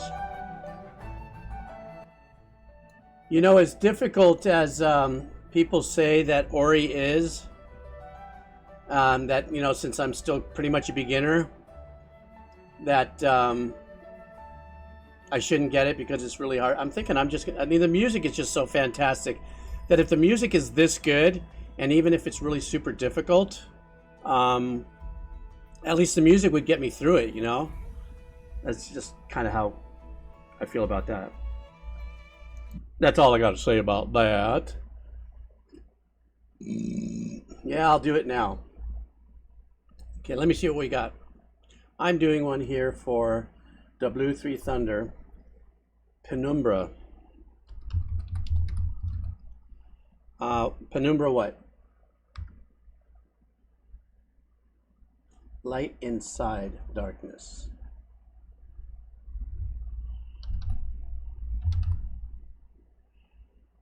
Light inside darkness. There we go. Right here? Or right here. Number 2? The first one. Okay, that's coming up next. Let me just get my ducks in a row here.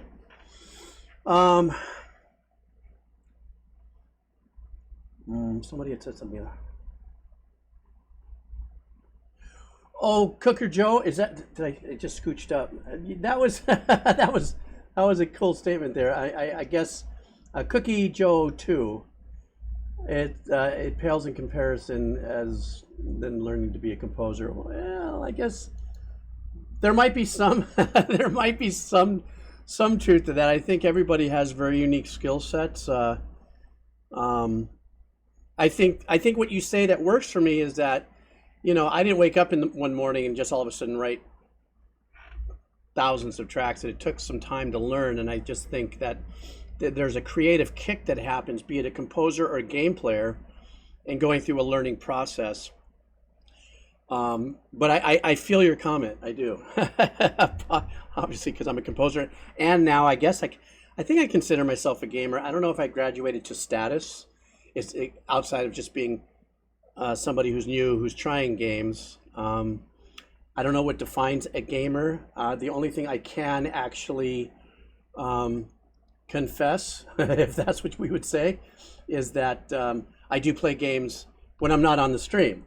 You know, so I'm actually, I'm actually playing games. I'm not doing it just because I'm on the stream with you guys and having some fun. I'm like, oh man, I'm gonna get into this for a while. So I don't know. And I'm sure there's really no real status per se. I think somebody just mentioned that here. Just as much as somebody who now sees that as something to fit inside my timeline, my daily timeline. Like I'll go, well, I can either just kind of watch mindless, fart guy farting in the park and making people laugh, or I can learn a new level. Half the times I'd much rather watch fart guy, or maybe hobo shoestring. The other half the time, I'll kick on one of the games and go for it. So, okay, I'm almost ready to go. Oh, shit. Oh, damn, I forgot my phone. Shit.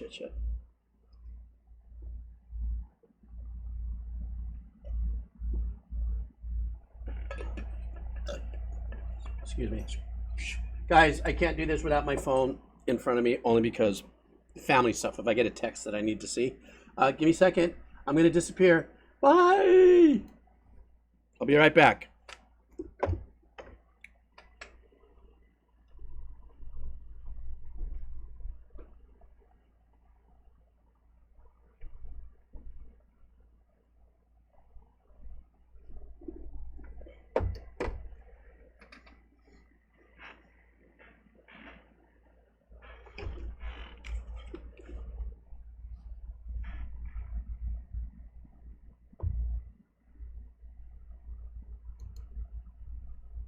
Okay, I'm back.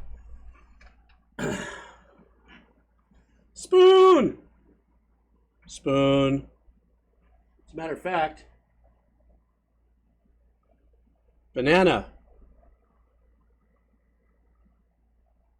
Oh, I almost goobered my peanut butter on my keyboard. Stand by. Ah! Okay. Man, that was an OnlyFans move. Not that I know. I'm just saying. I kill myself. Okay. Here we go.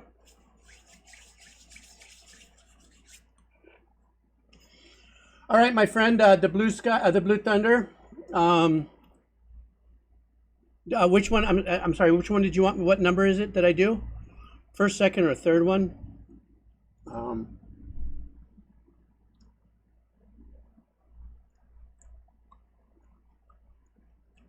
The first one. Okay, good. All right, guys. This is from the Blue 3 Thunder third. And let's do this. This is the composer's topic. So I guess the composer is Mikko. Is that a T-A-R? Tarmia? Mikko Tarmia. All right.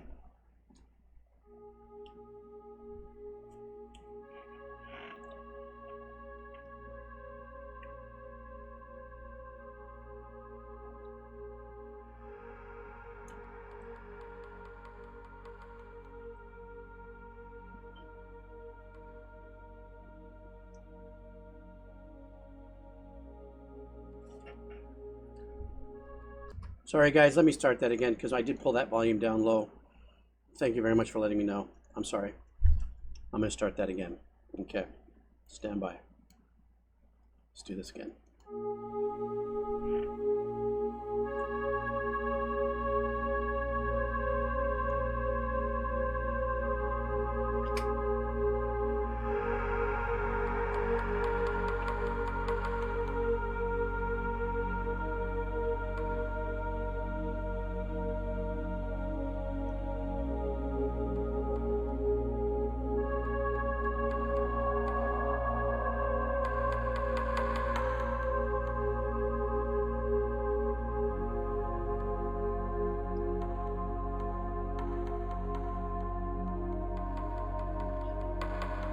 There's kind of a hollow blissfulness in this.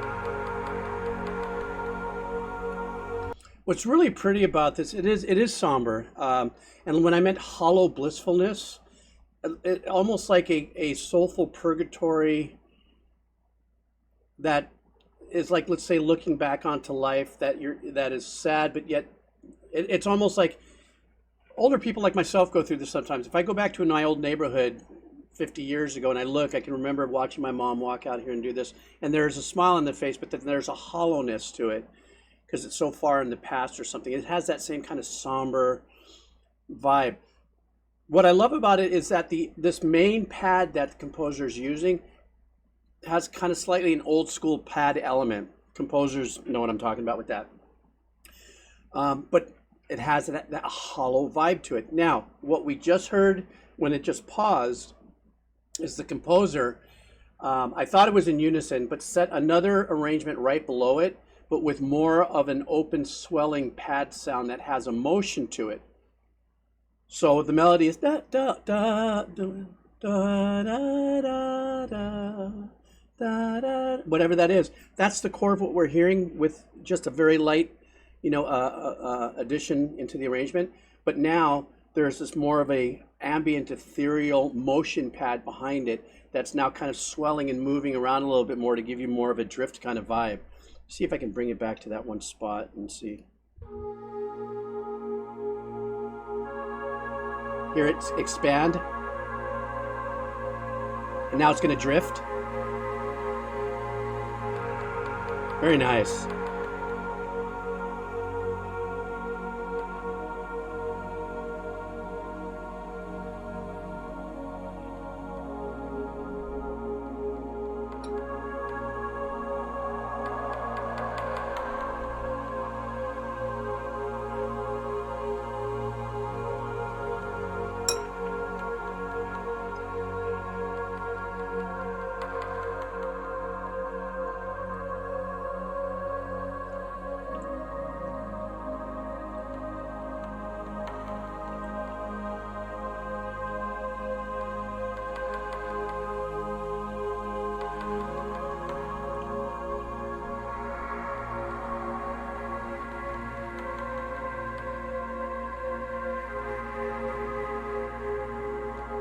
Odd addition there.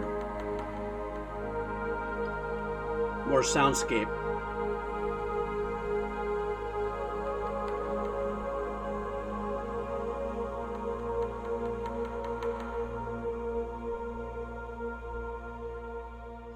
You know what, I'm curious to kind of see what was under what the composer was thinking, and because the Blue 3, this is your suggestion, so you might be familiar where in the creative this piece of music fits, but that constant ta ta ta ta ta ta ta, that in and out of that. I mean, that I've used stuff like that in projects where I might do it once in a while to cause a slight kind of creepiness depending on the kind of percussive sound I might use, and it's in a non-set rhythmical arrangement. So by going more of an open arrangement, part of the arrangement that kind of glides in and out. But it's like rocks falling in a mine. Okay, I don't know if that's what that is. Then I can see that as the artwork looks kind of trippy. It looks like he is in a mine of sorts, but those look like giant teeth behind him. So, but I love that. One of the things that I've always loved about composing music personally is how little a composer can do to pull out the most emotions. You know what I mean by that? John Williams, Jaws. An example like that. Where can you do as little as possible to cause as much emotional response? It doesn't have to be sad or fear. It could be joy. It could be pensive. It could be thoughtful. But how can you do it maybe with just one instrument and a couple of notes without it having being a piece? You know what I mean? I mean, that would be considered a piece of work, a little moment in the score, be it OST in a game or whatever, but something that's just very light.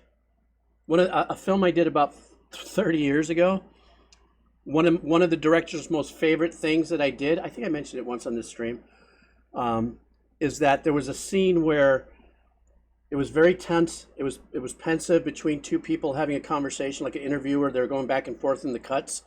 And then I have some little ambient music going in the back of tension, and then it fades out, and then the guy who asked the question asked this one question, and then it was a quick cut to the guy who was being questioned, and he had a stone cold look in his face, but he was scared and starting to tear up.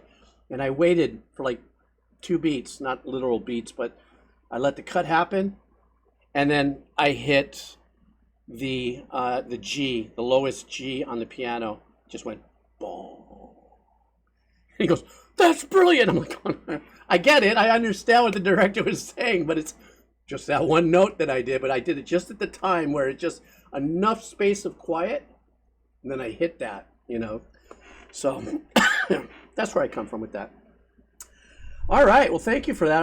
I was glad I was able to get that there for you. Let me go back really quick. I do know that I have.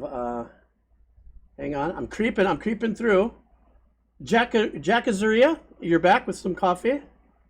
No, I'm sorry. I did that one for you. Mahalo. I'm sorry. Dun dun dun dun dun dun dun dun dun dun dun dun dun dun dun. Venus Ficus. Did you send something in? Stand by. Yeah, no problem. I was glad, and thank you very much. I appreciate that. Yeah, I'm sorry. I didn't mean to scare you. You're minding your own business, letting me chat. I go, Zachariah. Sorry, my bad. Here's one from DSmar93. DSmar93, are you still with us? By chance? Hello, Snows in Australia. Okay, well, I have one here. Oh, hey, this is fun because this is a band, and I love this band. This is Coheed and Cambria. Window of the Waking Mind.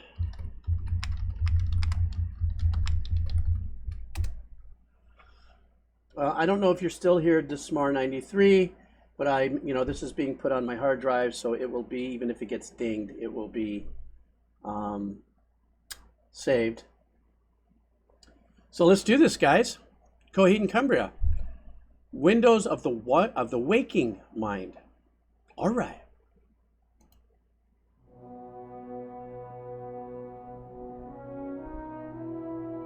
Oh, nice.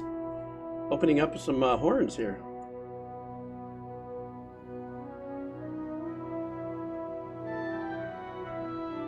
Did I click? Oh, wow. Didn't know if I clicked on the right video.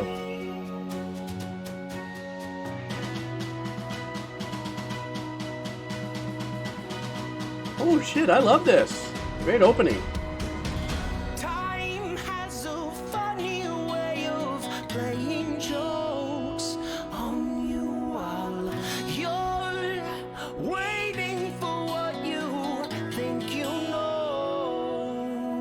Beautiful.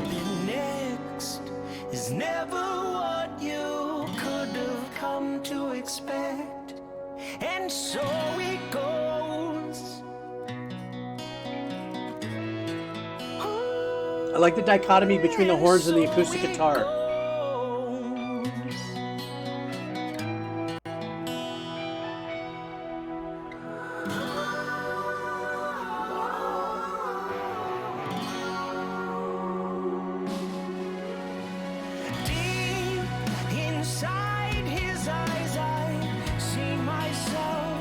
I just got chicken skin. As I wonder who he'll turn out to be.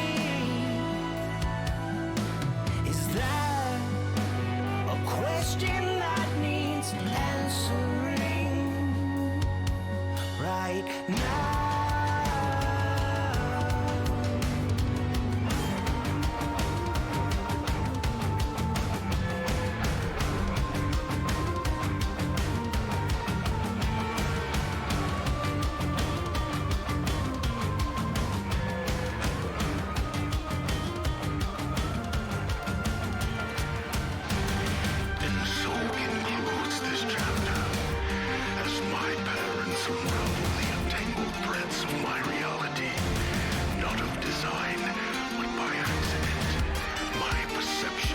I love that acoustic line doubled by the metal.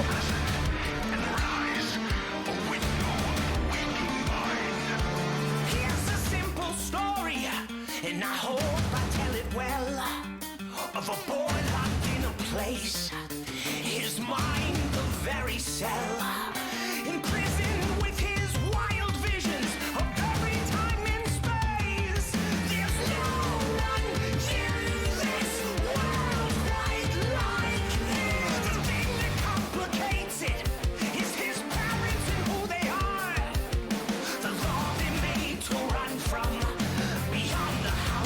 the stars. The birth must be in secret, so no prying eyes can Nice bass. see. There's no one else this world quite like him. Our pride. Okay, this is a good place for me to stop. I mean, or maybe not. First of all, this guy's voice has always been a slice of magic for me, you know, since I've only listened to a few of Coheed and Cambria on my channel, on my Decomposer Lounge channel. But it's always such a privilege for me, for some reason, when I listen to Coheed music, because it pulls in a lot of these influences that have been part of my soundtrack of life. And whether it be Rush or Queen or any of the more, you know, ELO style, Jethro Tull kind of vibes and stuff like that, and takes a little bit of a dash of each one of these things, and this band makes it their own, obviously.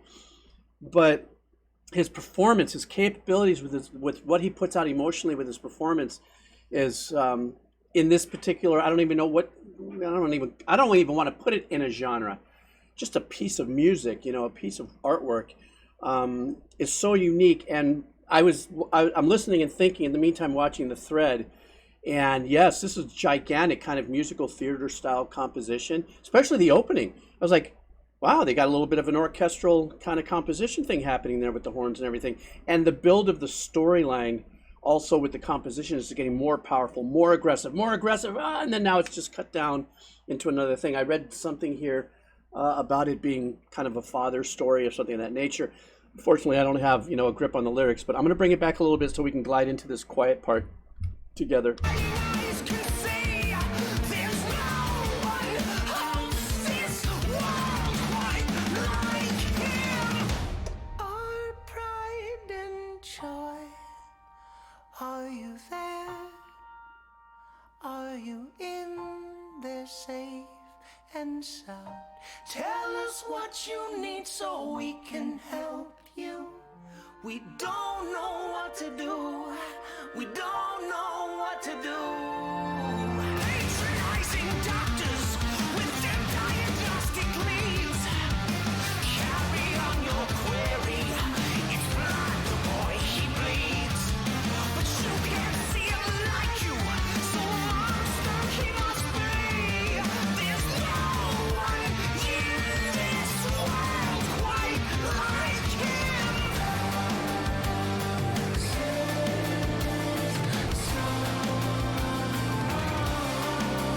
Nice little meter switch.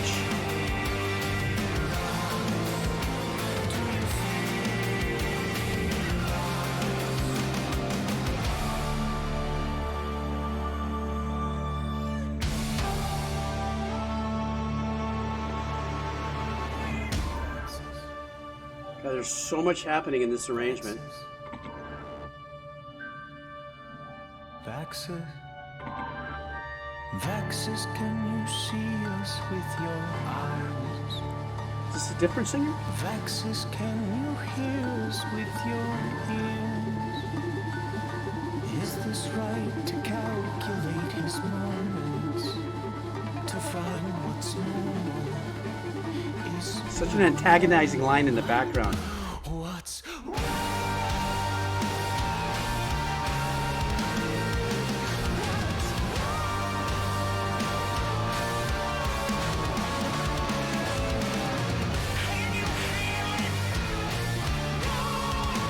Feeling a little Pink Floyd stuff here.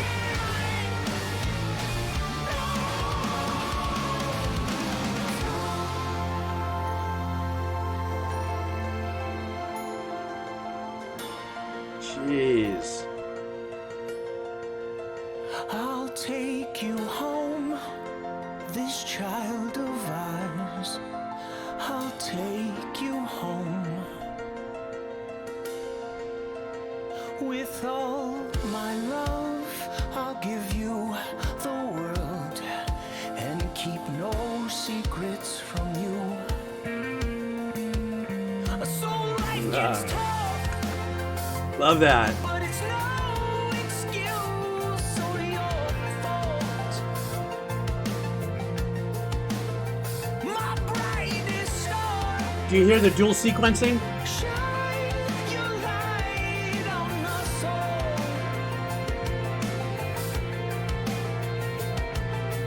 3. Am I wrong, or did he save me?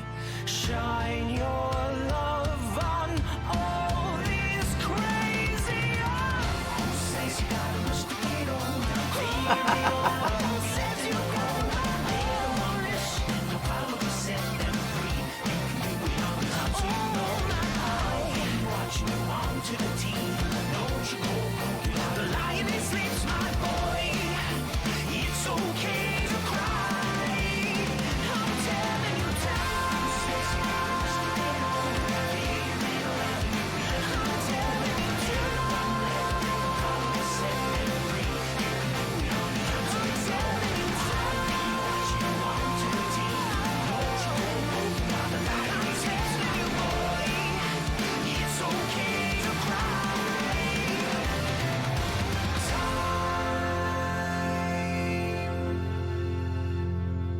Wow, what a I don't know what to make of it. I feel like it would be a complete failure to or I feel like oh, a little more.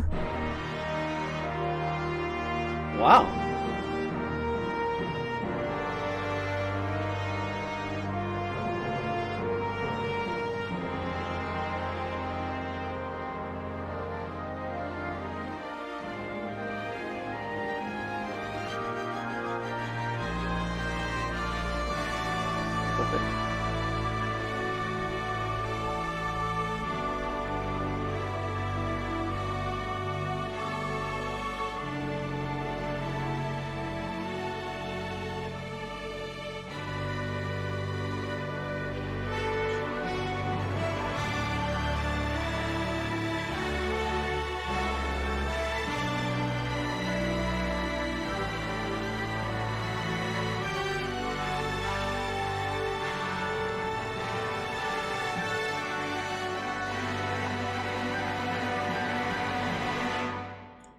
Jeez. I was definitely not expecting that ending. There was that gap there. I thought it was over till I noticed there was some left there. I'm not crying. You are. I guess it just, I don't know what this song, where it fits in their album, and if this was a single release of theirs that came out of another project, if it's the middle of an album, if it's part of a, what do you call a concept album. Very musical theater oriented with a lot of change ups. There were some meter change ups in there as well. They were light, they were slight, but they were in there.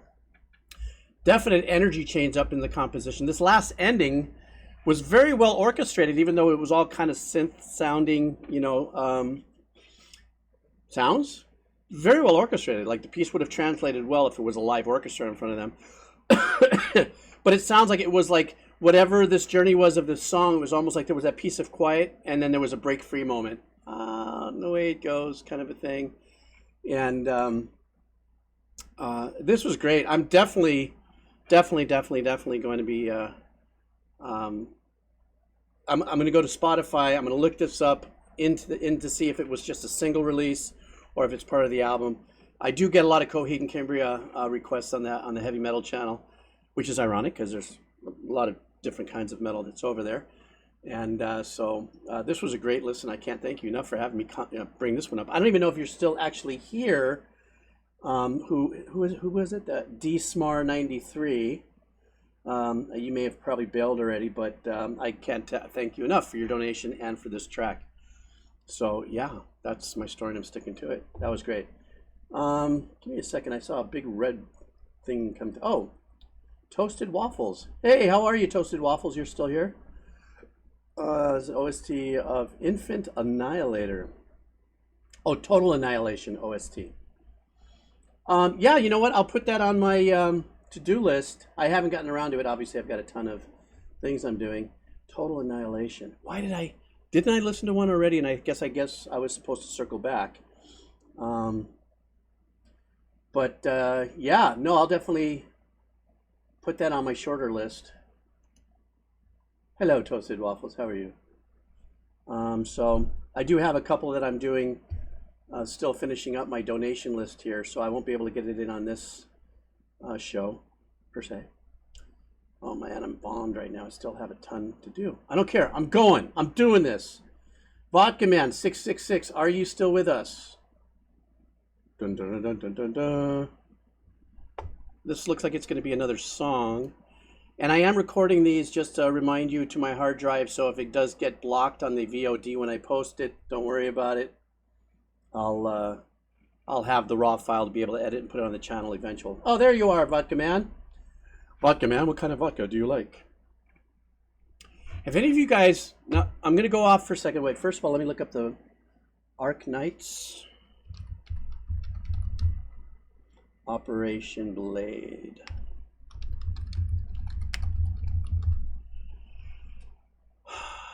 There we go. There we go. Yeah, you know, when I used to be able to drink, I was more of, I don't know why, but I'm more of a vodka guy. I didn't get too much into the infused vodkas, which was starting to pop up in the 90s when it got really trendy for all the mixed drinks to have flavored vodkas and stuff, but I still had a little fun with it. But I want to ask you guys, have you guys tried that thing that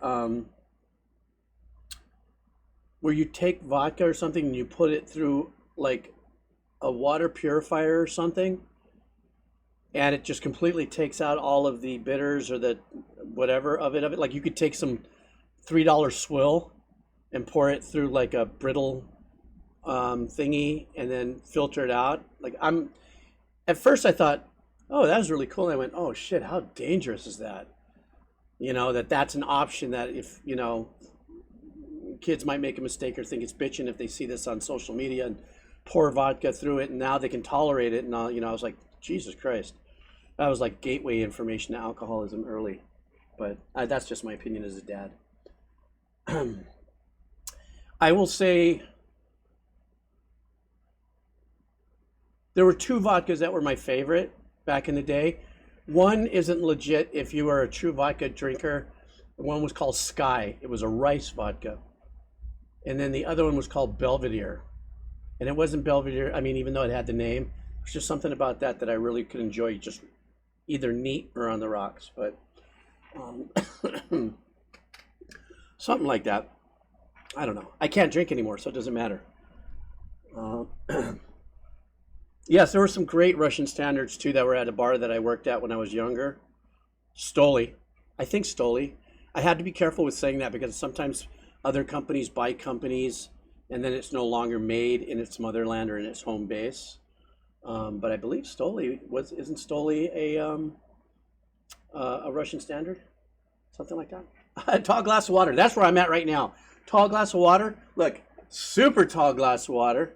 Or my Jumbo Java, of which I've refilled. This is my second Jumbo Java on our session here.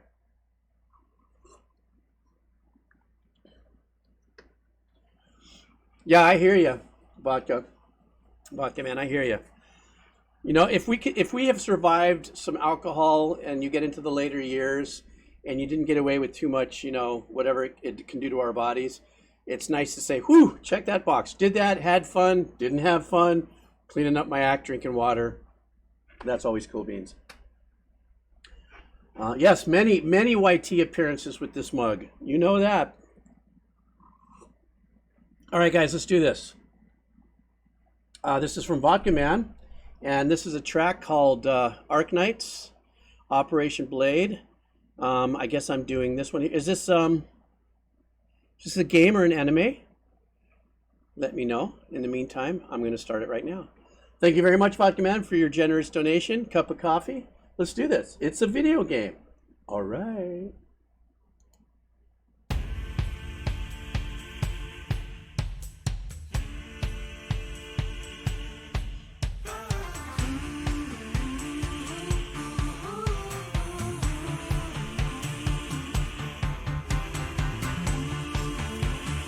Nice little bass line right there.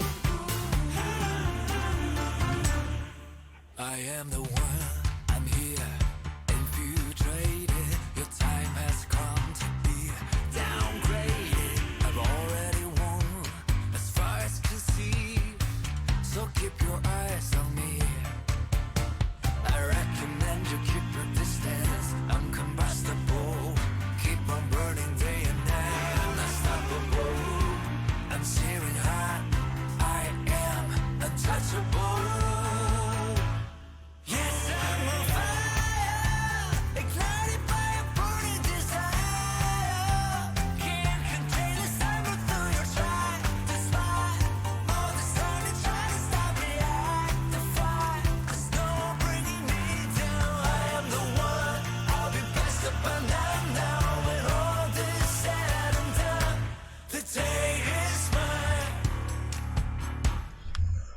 Very pop rocky, but without guitars. You know, if you notice, there's no guitars there. That it's really all about the kick. You know, the percussion, the bass line, the piano that's happening, which leaves you so much space to fill it up with those super rich background vocals that they were doing. It's a really nice sound. His voice is really super cool. I guess this is this is a game. Is this like being played during some kind of action and stuff? I'm trying to put it together. Like, where would I hear this in a game? You know, if it would be battle oriented and stuff. Because the only reason why I say that is that when I hear tracks like this that come from games, and then I hear vocals, I get a little confused, because I would imagine that if this was some kind of chase or battle or something, there'd be sound effects that would be battling the vocals. So that's what I need you guys to let me know. It does play during combat. Okay. You know, that piano lives rent free in your head.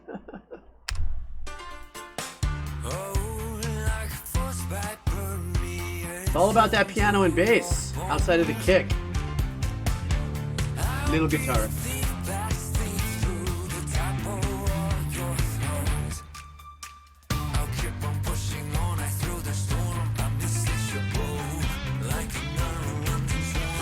Little light lead. Did you hear it go there?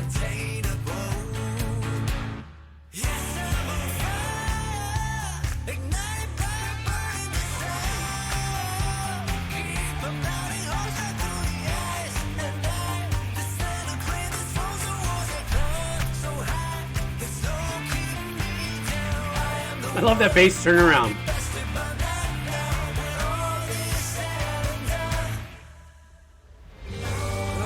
Ooh, nice change up.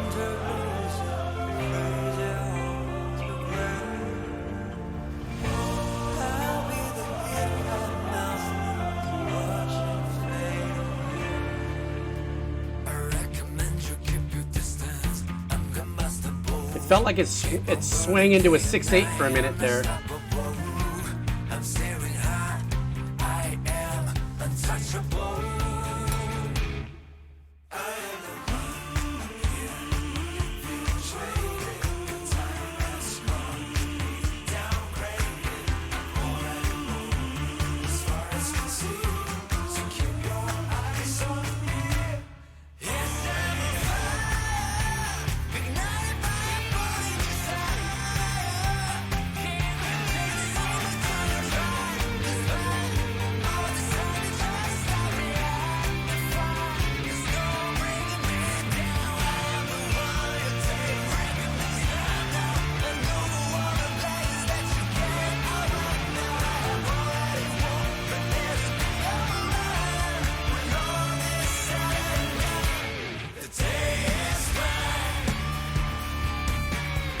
Oh, there's a snare drum.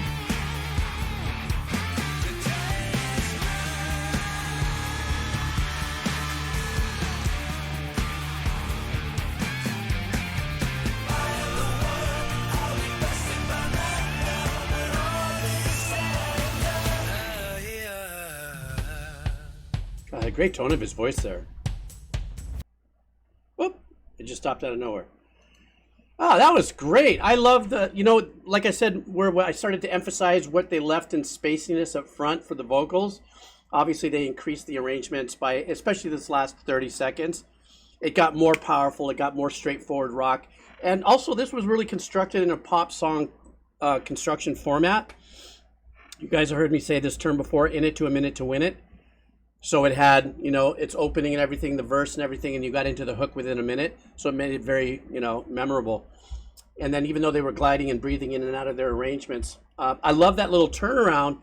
It felt like they went into 6/8 for a little bit there in their time shift. It just got kind of swingy and just kind of stepped out of the rhythm just a little bit. And so I was counting it off going, is that a 6/8? Did they do that? Or are they doing a trick on 4/4 and emphasizing blah, blah, blah, blah, blah? But that's what it felt like. Love the voice, but big emphasis on background vocals. The piano, just like you said, you know, that definitely is going to rent space or stay rent-free in your head. Very nice leading. Now, there was guitar, obviously. There was some lead work that came in, and the guitar became a little more emphasized at the end. But that was great. To know that this is actually playing during a battle, you know, was that it? Was it like a battle scene or something?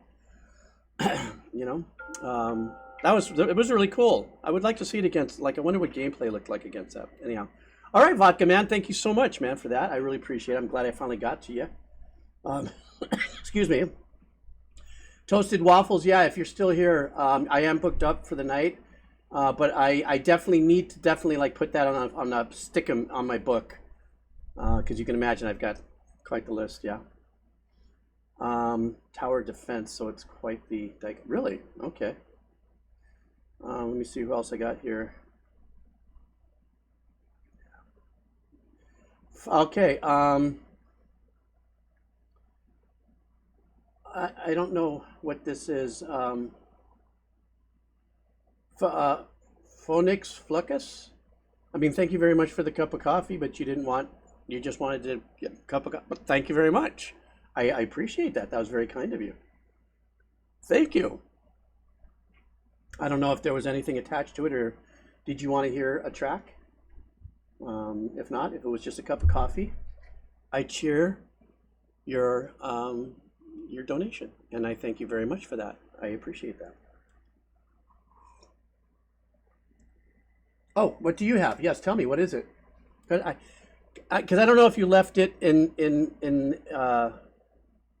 anywhere in the Venmo or something, or because sometimes if you did, I don't tie the names together because I can't see the profile name to it. So, oh, you like the beard? Thank you very much. Well, you know what I'm doing? You know, I took off the beard about 2 weeks ago, and I lost like 15 years. Most people say you lose 15 pounds, but I lost like 15 years, and then I like to keep this on there because it just gives my face an angle. Otherwise, I look like a horse. I look like an old friend of mine. He won't grow a beard, but he's the comedian John Lovitz. If we both don't have beards on and we're standing side by side, it's kind of like, are you guys brothers? Are you cousins? Are you nephews? Matter of fact, I said John's here somewhere. I gotta call him up. Dapper Cadaver, yes. Dapper Cadaver. But the short beard thing is cool. I didn't start growing my beard until about 10 years ago, and I did it by accident, and then it became a character because my grandkids that were just starting to get to become the first of 8 grandkids of which I have now were being born, and just the grandfather thing just seemed like a natural, and then of course with the puppets and the ukulele music and stuff that I did for the kids, it all seemed like, oh, okay, fine. So my character is now Abba Jeebs. You guys know that, right? That's that thing I do. That I am jovial Abba Jeebs. I might let the beard grow a little bit. Growed? Wow. Drugs are bad. Okay. I might let the beard grow a little bit for the holidays. I'm not really holiday oriented in celebrating anything in particular, but it's just that thing. I don't know. Okay. Santa Jeeves. Okay. Drugs are bad. Okay. Timmy. Timmy was always. Who were my favorite South Park guys? Wait a second. There's so many, but the side characters was Ike. Man, Ike always got his ass kicked the baby. Timmy, and of course, who cannot love Mr. Hanky, the Christmas poo? Come on, really? Cartman is God tier. Yeah, that's without a doubt core character, but I was talking more of the side characters, that would kind of cycle through. I mean, every year you're going to get one from Mr. Hanky. And, but there's also, when Cartman does, I love when he does, respect my authority. Going in and out of that. But it's really funny because at my age, and the people that I sometimes hang around with when I do volunteer work and stuff, they don't expect me to know South Park. So something will happen, like some other person might be acting weird, and I'd walk by them. I'd walk by the other gang, and I'd be looking at them, and people would be looking at them like, going, "Wow, look at this! This guy's freaking out." I go, "Timmy," and they would bust up, and the person wouldn't know what I was talking about. I make myself laugh. That's the only reason why I don't age. I think. I don't know. The universe will let me know when I die, and I go up there for a review, like in Outer Wilds. It's like, I wonder, like, you know, Outer Wilds, every time you Maki die dead, Outer Wilds, you know, repeats everything that you did, you know? And I guarantee that was probably a pull from people's life stories, right? They die and or they come back and they see their life in front of them. I'm just wondering when I go up to the wherever it is, go up, go down, go sideways, wherever it happens, you know, a review of my life, going, you were naughty here. Flashes before your. I just saw something on that. It was just on YouTube yesterday that some elderly man in his 90s was being monitored with this very unique thing, and during it he had a heart attack and passed. And which I thought was odd. I said, well, if he's alive and he had a heart attack and passed, you guys didn't try to resuscitate him? But they kept the brainwave things going, and it showed where he passed away that the thinking patterns and all the things that are firing in your mind, that was like before that, he has the heart attack and you see all the lines kind of cave a little bit, and then they kind of sprung back to life for a while and then faded in like about a 45-second, you know, fade. And that's where they go, maybe this is where you replay, you know, it's your mind is recalling everything, it's fading. I don't know. It's kind of a trippy thing though. You think about that stuff, you know. I think about that stuff. I'm on, you know, I'm closer to the other end than I am most people here on the channel, you know. No, it doesn't look like it. I don't look my age because I don't shower often. I don't wash my face. That's the magic. All right, let's go. Make everybody gross. All right, ding, ding, ding, ding, ding. Street Fighter. Okay, here we go. Street Fighter 6. Fete Foraine stage theme.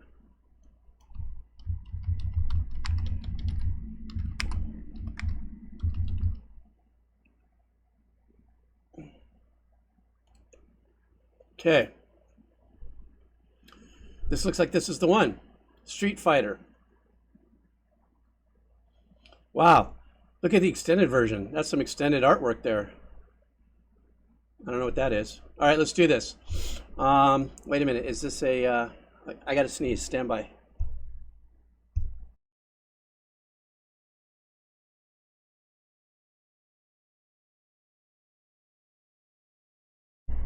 Nothing. No oyster on the half lung. Okay, here we go.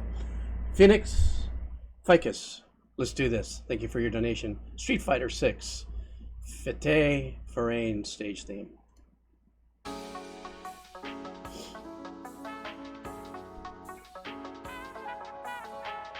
Ooh, love that sneaky little trumpet.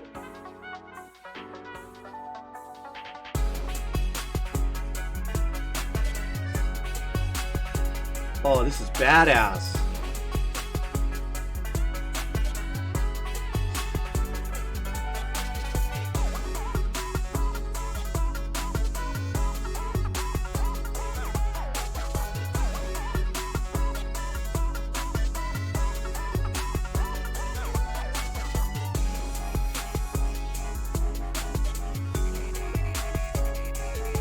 A little bit of dubsteppy stuff back there.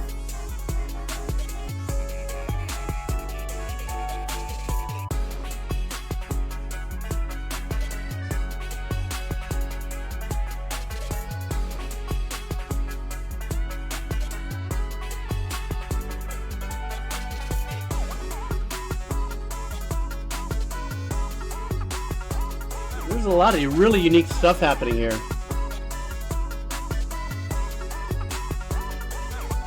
There's like little bark that's happening. I love it, and it's also got the meandering trumpet, which sounds like it's sampled, or you know, it's been pulled or something of that nature. I love where it's positioned in the mix. Excellent position on that. And then there's also in the same side over here of the cans, that meandering kind of. It's not called. It's not an accordion. There's another name for that. But just those lines are subtle. But there's a lot of little. That's happening in there, but I like the richness of the bottom, and I love the fact that this is one of my favorite things that I just love to do as a composer, is have things that are like on the high end holding something, but the beat is more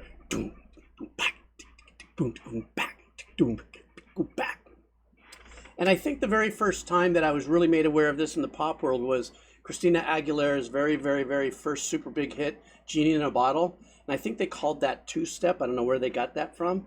You know, I've done stuff like that even before that, but there was no name for it, and I only had done it in very unique situations. But I love this kind of percussive arrangement.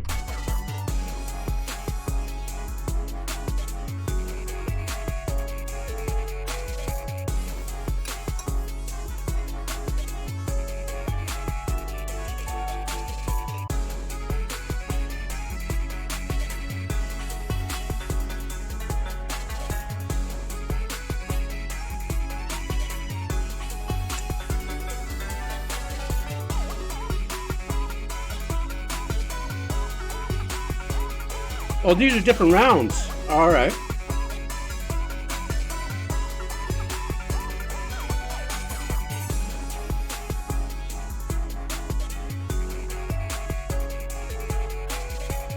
That little dubsteppy synth in the background. I like that. It's not intrusive.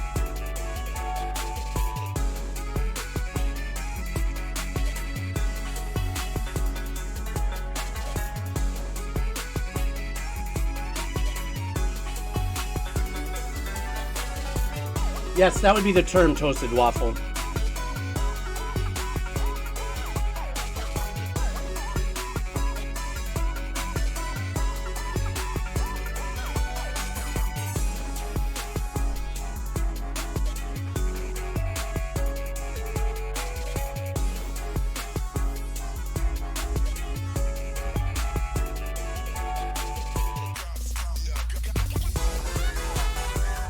Ooh, I like this.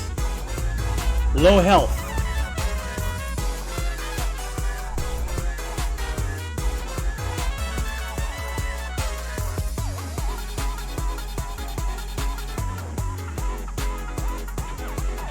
It's like an EDM jazz, acidy jazz thing.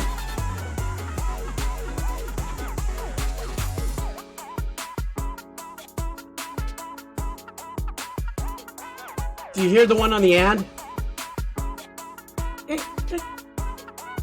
That's opposite from the obvious.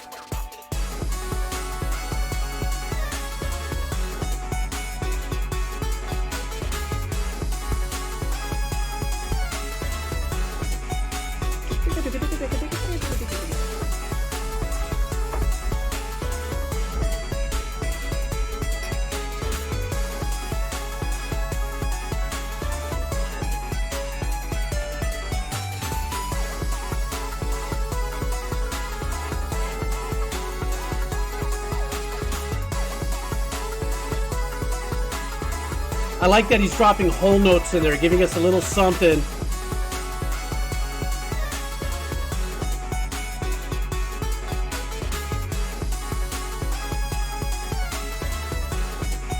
Do you hear that? I'm going to do it an octave lower. Da, da, da, da, da, da, da, da, da. Threaded right through that perfectly. And like I just said earlier, I love that right there. Even though it was 4 bars, he gave us some whole notes to just take a little bit of a breather, even though there's a lot of that, you know, that double step kind of vibe going on with a lot of different eclectic kind of percussive stuff. The fact that he just laid out some whole notes just for a second, but listen for it. It's going to be an octave higher than what I'm doing, but da da da da da da, but higher.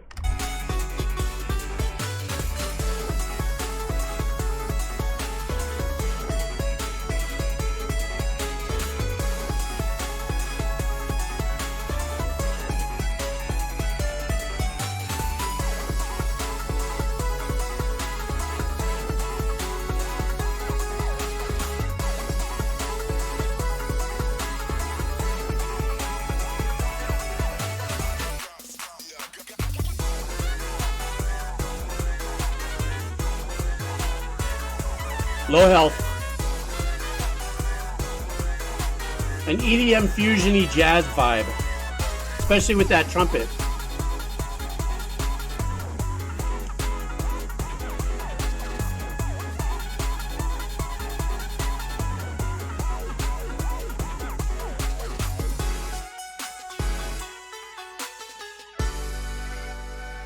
Ooh, give me that jazzy vibe.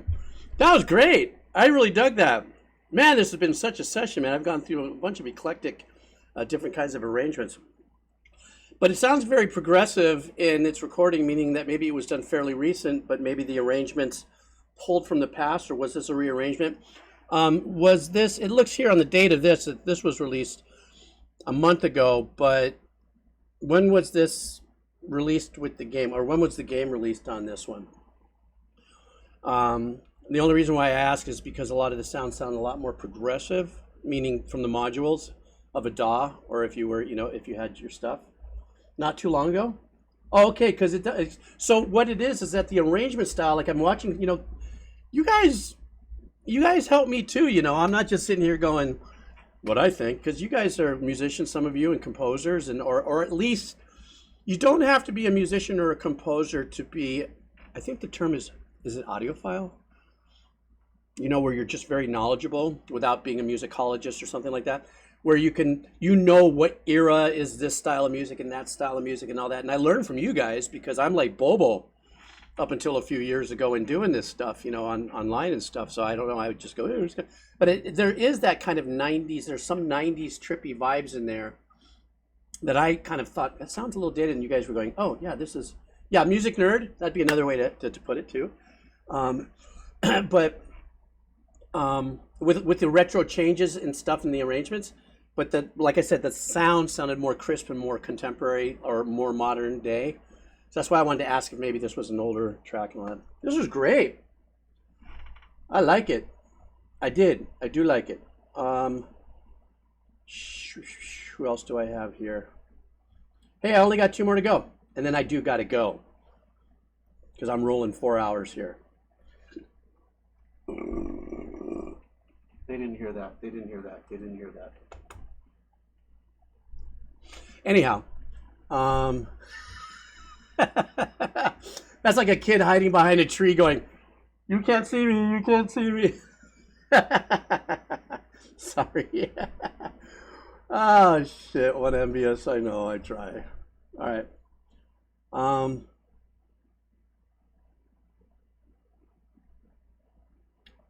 Oh no, I have a couple more here. Safaria, are you still here? I'm doing your song. Parasite.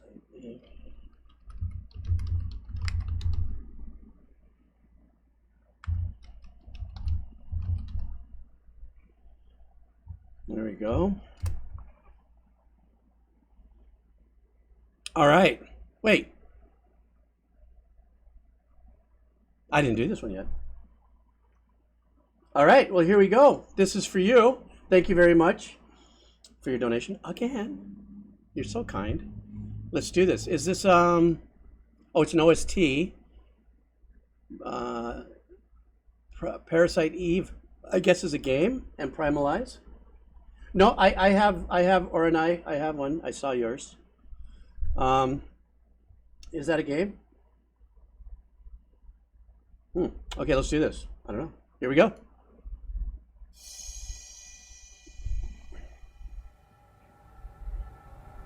Read the full. Oh.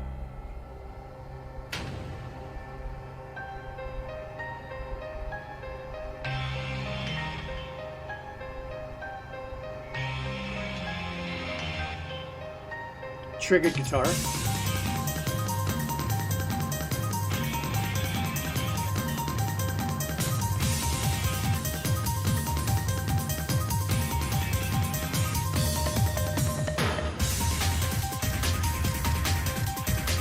Smoking D&B.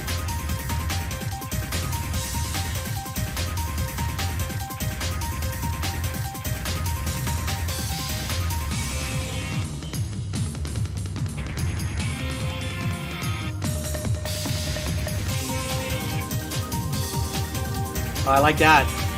That's a great addition right there.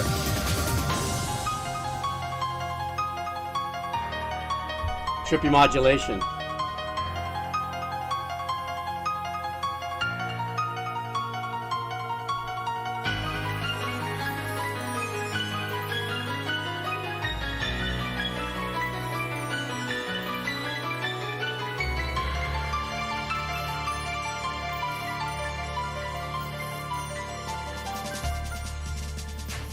Okay, stop it here for a second. There's some big change-ups in the piano sounds that were done in post. When the arpeggiation started at the beginning, it was going off. And then you had the toms and the drums also, frantically supporting it. it sounded like a 16th delay on it. Maybe it was 8. But it had a long feedback, so it rang out. So there was a lot of more franticness in that, just that arpeggiation the piano was playing. But it's the same exact piano throughout this piece, but then there's times where they pull all that and rely on the clean sounds. And then in another passage, like right now, they've changed up the post effect of the piano. So I think that's, when producers or composers are thinking of that stuff, on how many different ways can we take something that's existing, make it more aggressive or more agitated. A lot of times using post effects like delays will do that. I also like the fact that it opened up with this kind of, like I said, hectic, Parasite-y kind of vibe, percussively with the drums, and the piano going.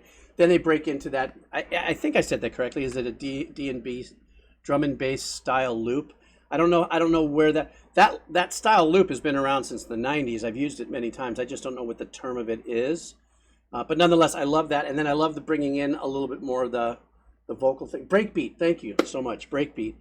That particular style. I like going from that into the breakbeat. Because it kept the franticness, but added, at least 10 cc's of cool.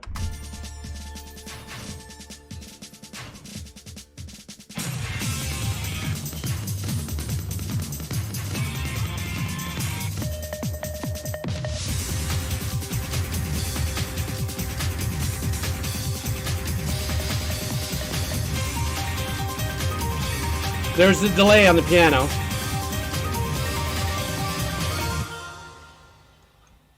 Oh, was that it? Oh. That one note!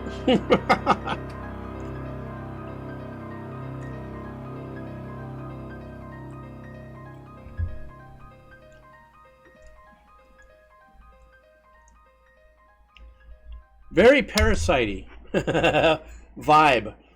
I liked it, and apparently this is part of a game, and this probably happens during some aggressive part of the game. I don't know if you're fighting or running from something, perhaps, or dodging something, but it has that does have that kind of anxiety to it. Like I said, it was hectic, So yeah, that was cool, Sophia. I like that. Okay, wait a second. I got to go, and I got another one. I've got one.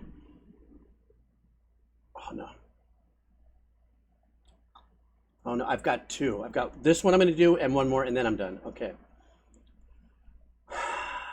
Foraine.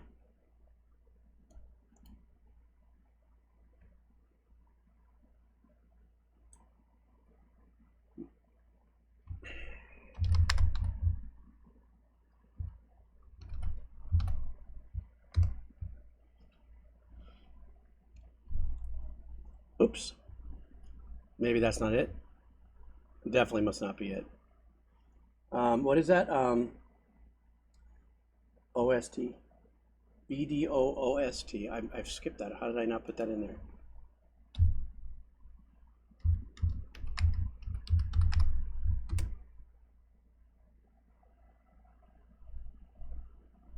Oh, here we go. Okay. Foraine, I don't know if you're still here. I know you're here somewhere. Hagen, are you here? You lurking? Here we go. This is for you. Thank you for your donation. Let's get on it.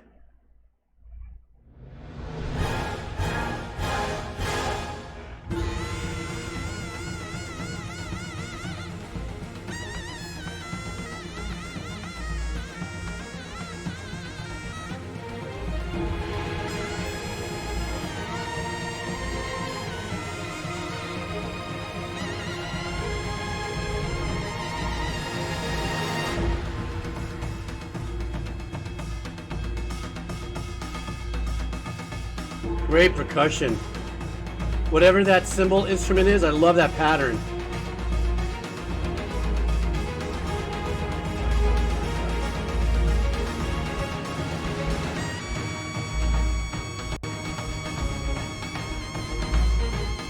Nice meter change up.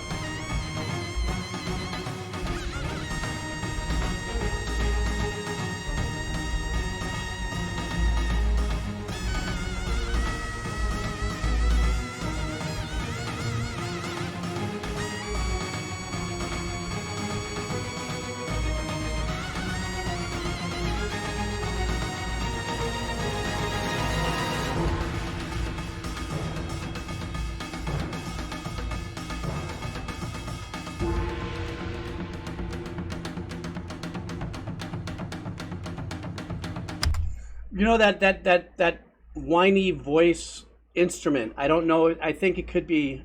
It's an instrument of sorts, or it could be a tweaked vocals. I love this track. I'm not too fond of that. I very rarely say like stuff. There's just something about that just kind of reminds me of like a gnat by the ear. You know, you want to.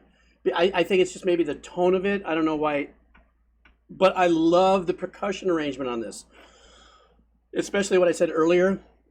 There's a cymbal-like or a metal-like percussive instrument in there that's holding a very unique tempo. But as far as that whiny melodic thing, I don't know if I can't put my finger on it. It sounds like it could be an instrument, and it also sounds like the composition is East meets Far East kind of a vibe. And if that's the case, I'm understanding what from the melody that high pitch, super high pitch melody is, makes sense if it's an Eastern Far East kind of vibe, because of the melodies in that part of the world are very connected and very visceral, spiritual, visceral, melodic kind of work. And that's what it kind of sounds like to me. I guess maybe, look, it could be 4 hours into my thing here and I'm hearing that and I'm like,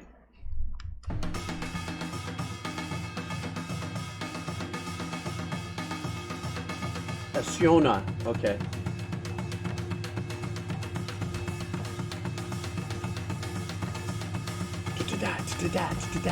I love that! That metal part of the percussion.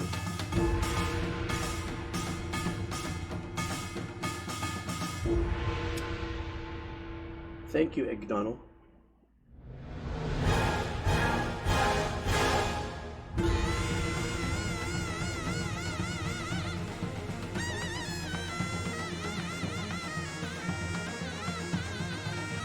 The ostinato with the strings is great.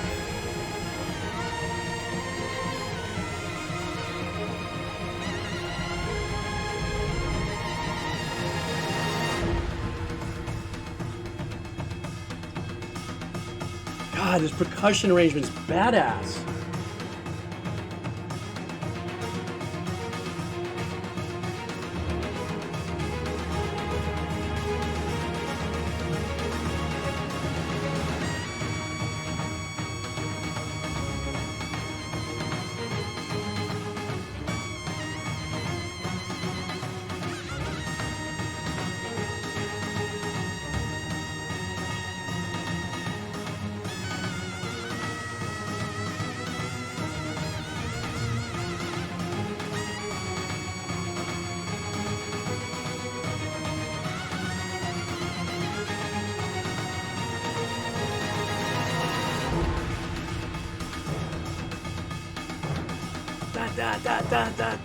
Two, three, 1, 2, 3, 4, 5, 6. He's, you know, it's in this like 3/4 kind of vibe.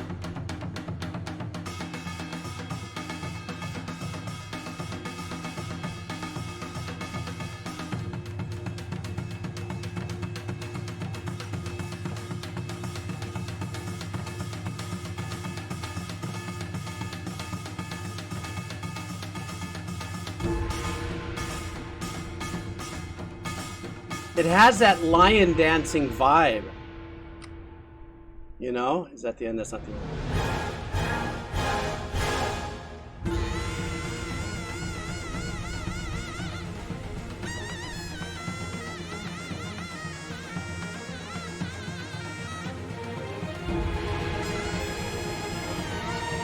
Is it repeating? Okay. It's repeating. God, I crank it over how buzzed I am right now over that percussive performance. Especially, like, I've already said it 3 times during this. The pattern, that whatever the metallic aspect of that percussion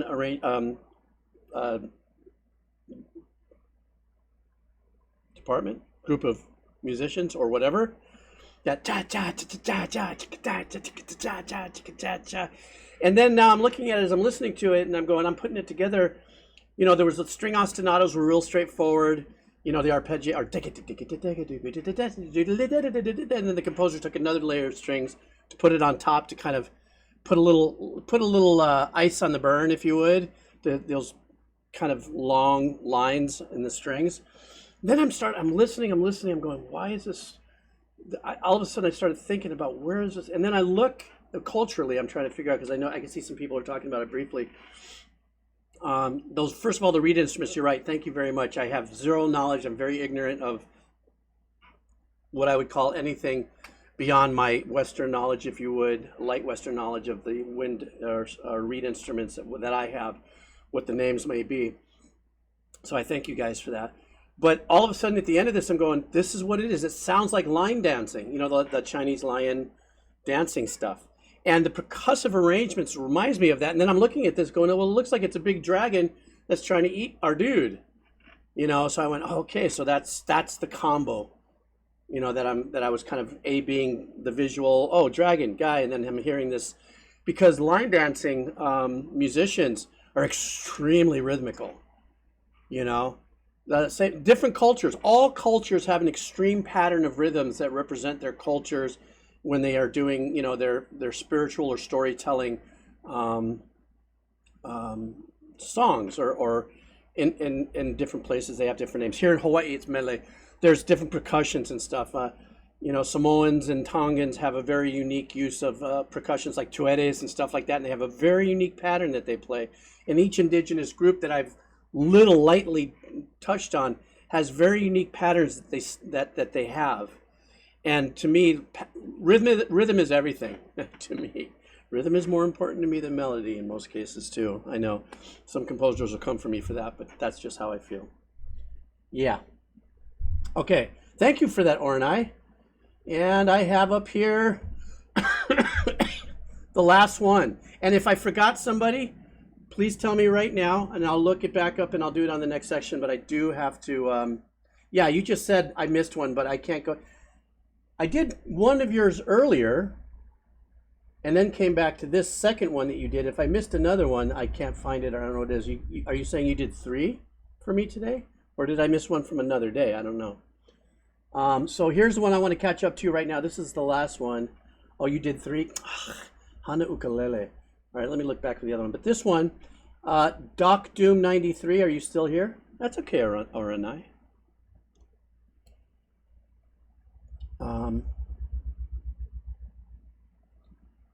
Oh, that was you who did that with the Yoshi. Okay, I guess I have 2. Thank you for that. I saw that. I didn't know what it was. Okay, I'll come for you on that one too. So I got 2 more to do. I'm not upset. I'm fine. It's a Saturday night. I'm good. Okay, so Doc Doom 93. I don't know if you're still here. I'm doing your track. Thank you very much for your cup of coffee. This is Fair to Midland, Walls of Jericho. What is that?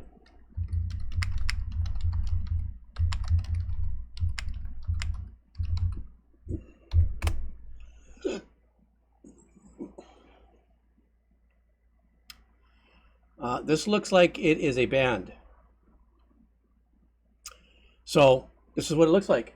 If you're still here, you're still here. If not, it's going to my hard disk. I'm going to cut it out. Once again, when I pop up the VOD, God knows what it is. It's going to get struck down. But let's have a little fun here. Walls of Jericho, Fair to Midland. Let's do this. All right.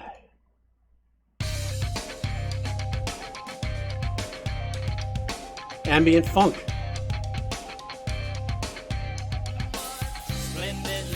From an atom bomb, retrieve from a telephone. Practical you are not. Break the ice with a cotton swab, a fever that cools us all. Handshakes a contact sport. No one was waiting to throw out the pilot. We rode on the back of the winds that you another tomorrow. Oh, I like that.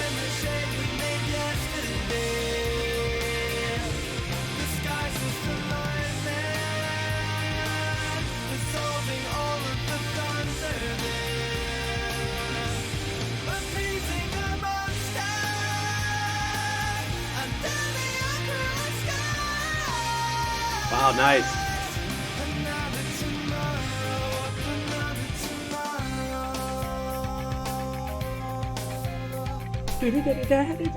So I love the arpeggiation that's going back ever since they opened up the track. There's a very high kind of monosynthy arpeggiation that's happening in a soft tone.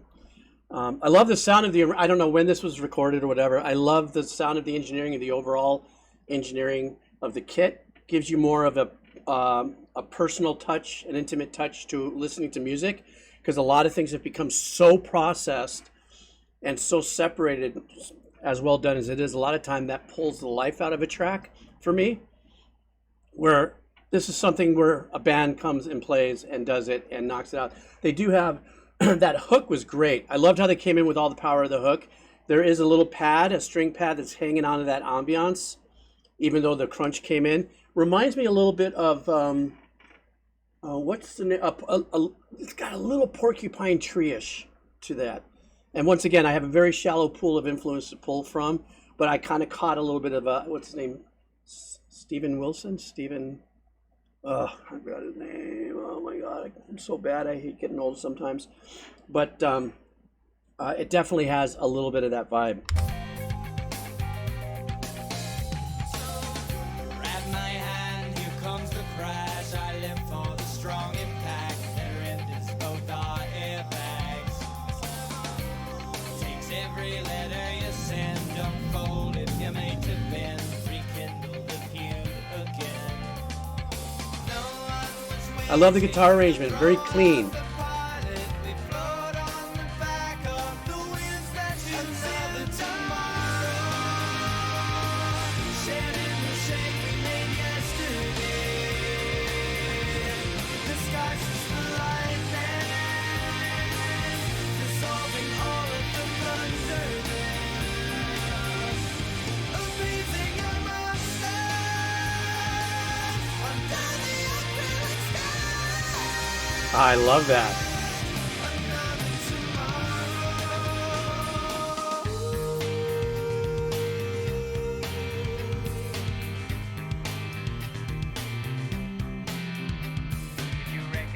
Great bass. Stirring up your heart. Play like today will last 5 minutes. This won't take long. Sing us a song that stops the silence. Stirring up your heart. Play like today will last 5 minutes. This won't take long. Great bridge. I love it when they pull us back like that. Song that stops the silence. Another tomorrow. Shedding the shade we made yesterday. Disguised as the lightning, dissolving all of the thunder there. Appeasing our monster under the acrylic sky. Another tomorrow.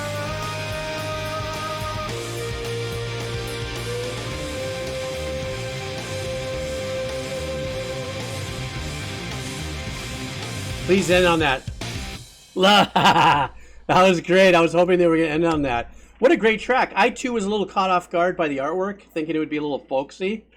And it was very progressive and very well done. And I love the space. Uh-oh. Oh, for a second, I thought I heard my drive winding out. And I love the space. Here's something that's really unique that happens in songs. The track opened up very wide open. And when there aren't a lot of arrangements happening there, certain tones stand out a little more in the mix. And what I mean by that is when you hear it, that section in the first verse where it's really the drums and one rhythm guitar and a great bass line, and that tone was great. And you have the vocals. Drums kind of punchy. You know, it's kind of knifey and it's punchy. It's really clean. That's one of the things that I focused on first. But when the hook comes in, because there's a larger amount of competitive tones that'll come out, now you're filling in all the spaces with competitive tones. It feels like the kit and everything drops back about half a dB to a dB. There's no way they did that. Well, I can never say that. In my mind, I don't see any engineer or anybody pulling back the drums during a hook or anything of that nature, because you want that power. But what happened is, what seems to happen that I notice is that when you have these big spacey verses and stuff like that, where there's a pronouncement of the tones from the drum, the percussiveness is, and then you wall it up with everything else, that your ears kind of competitive, as the tones start to compete, it kind of takes things and puts it in a different order.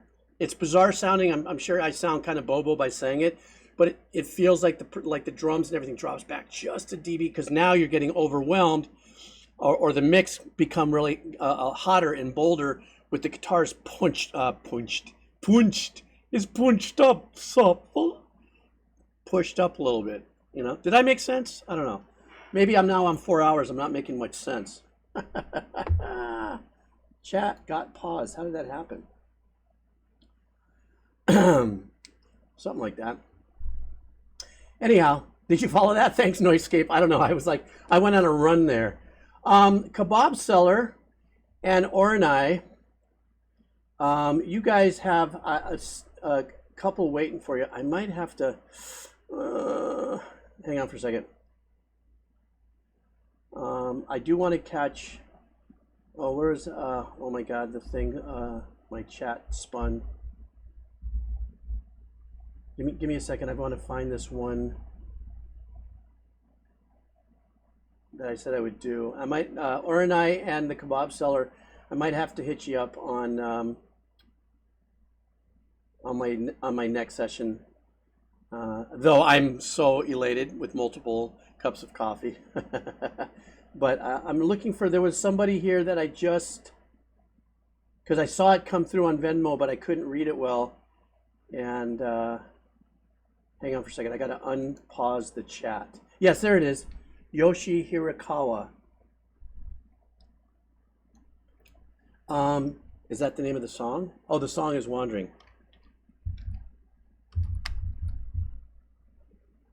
Horikawa.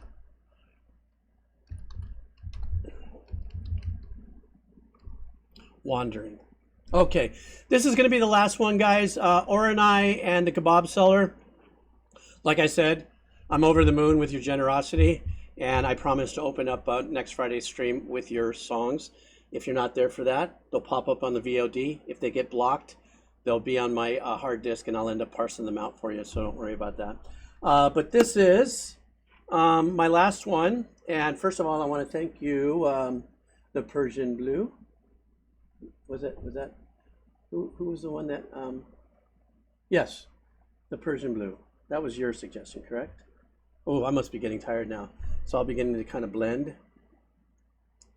Good, I'm glad you'll be there. Okay, it is? Okay, great. Persian Blue, first of all, thank you very much for your donation, for your cup of coffee. And this is for you. Let's do this together with the chat. This is Yoshi Horikawa, and the track is Wandering.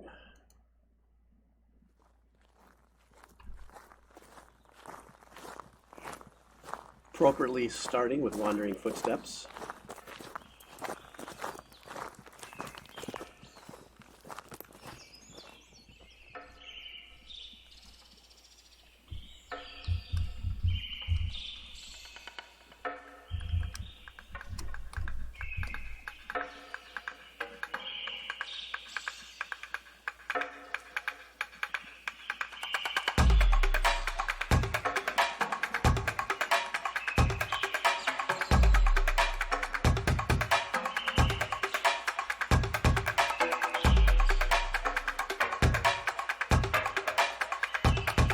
Love that change up with the bottom and the kick. Oh, that was great.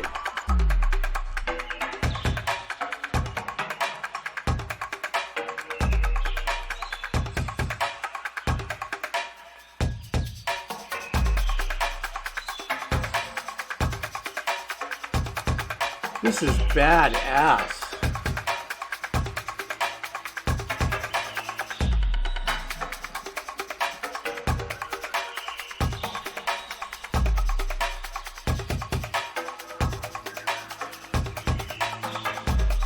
I'm hearing like these little sneak ups of pads or something.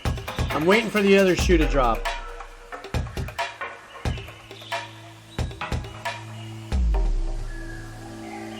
There it is.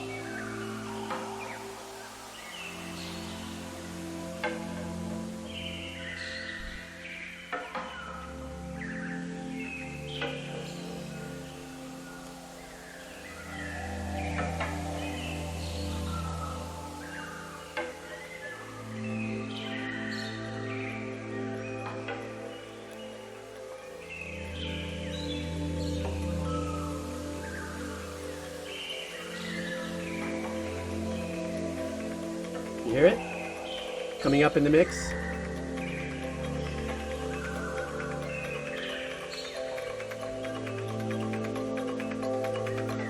Beautiful fade up of that arpeggiation. Well done.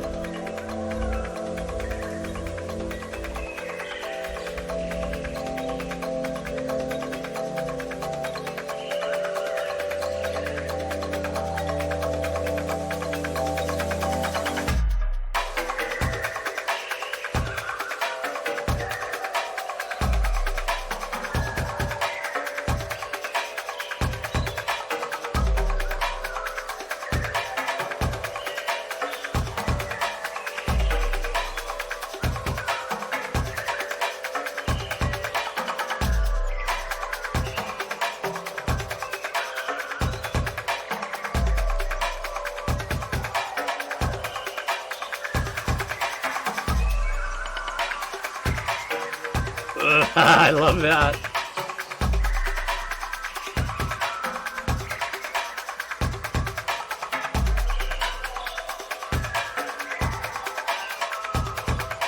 Those playful, spacey pad in the background.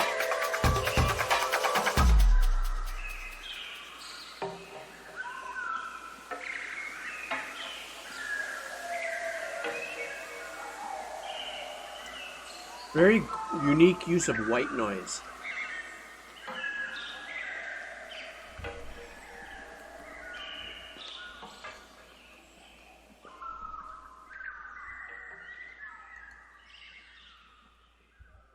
That was great. I loved it. At first I was thinking, how would I put this together as a listening session to try to sink into something, because you have such a wonderfully incredible percussive arrangement going on that's more visceral. So in other words, very percussive. Then there were these little sounds of, they were kind of, you know, the composer was tempting us with maybe something was coming in, and that's when I said, waiting for the other shoe to drop. Then we get into that more ethereal part of the production and stuff where it lays back, obviously, on the percussion, and it's mostly this beautiful pad that's floating. The composer keeps one of the loops going that's very sporadic, and then there was a very, very super high-end tick, like very brittly, glassy tick going on in the background. Almost would have sounded like how a CD sounded when it would skip, except just pulled back and fluctuating left to right. And then there was this buildup of the arpeggiation that kind of brought itself in. So it slowly introduced that we were coming back to some kind of percussive arrangement. And then when the percussive arrangement came back in, we synced back in. We have the birds going through the whole thing, but then I started recognizing, I didn't know if it was white noise or pink noise. I couldn't quite tell. And yes, there is a difference if you think I was joking around with that. But at the end, all of a sudden the pads, now at the beginning we had the very just dry percussive element of it. The last half of it, percussion was still just as apparent and bold, but then obviously the running up of the pad to give us this ethereal vibe while the birds are still going. But then I started really focusing on that white noise, because I knew it didn't seem like the composer was trying to sell me on rain, you know. And there are purposeful uses for white noise in compositions a lot of times, or pink noise. And then all of a sudden I heard the white noise glitch, and I went, ooh. Like maybe it was, like it could have been, did the sample run out? It did glitch. It did glitch in tempo, and what I mean by glitch, it was like,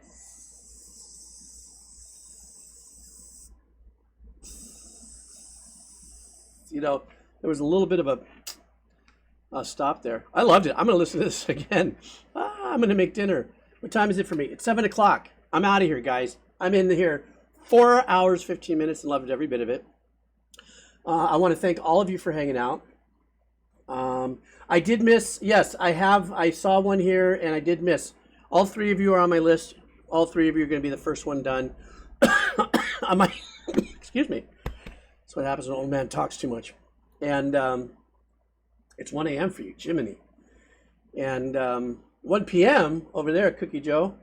So you must be in Australia? No, that's not where you are. Cookie Joe, where are you?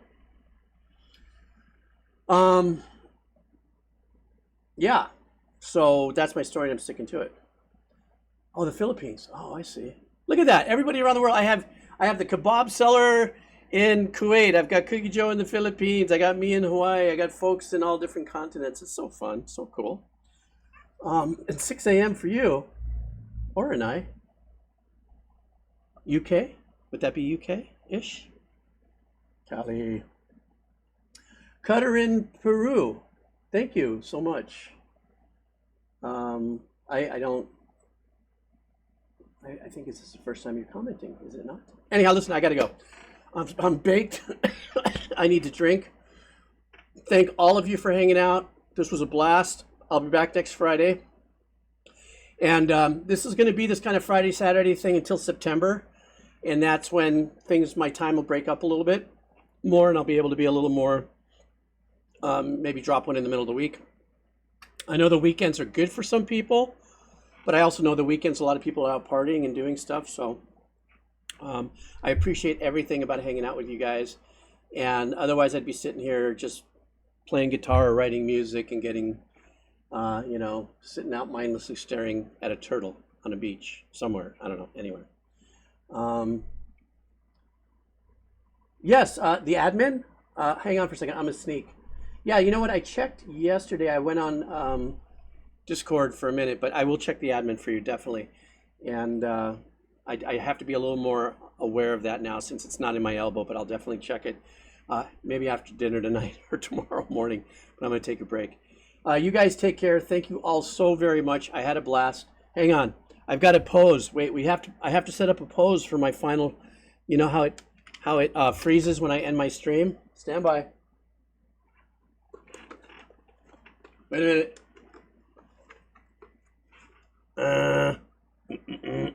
Wait a minute. Let me do this. I'm going to put it up on gameplay.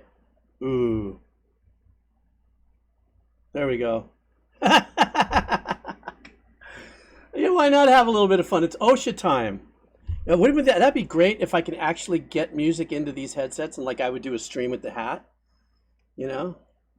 I don't know. I'm a cosplay power washer. And if they ever do a what's the name of the tour where people dress up and because of superpowers and Superman, they go around the world. These really big. My friend Kelly Who goes and has to do things. What's that called? When you dress up, cosplay. So I'm gonna cosplay as Power Washer Dude for the win. Whoops. All right, guys. I say my adieu. I hit the end of my stream. Ocean Man cosplay. Or old composer power washer for the first time, part 1. All right, guys. Take care. Have a great rest of your weekend. Even if you're into your Sunday, chill, breathe, take a deep breath. Thank you so much for hanging out. I'm gonna pop the VD. Fucking A, I gotta stop talking. The VOD. Literally right after this, if you missed anything, and we'll see how many. Let's take a wild guess to see how many audio strikes I get on this one. I think I'm gonna get 8. Let's take bets. I think I'm gonna get 8 mutings, and hopefully no strike, something like that. All right, everybody. Aloha. All right.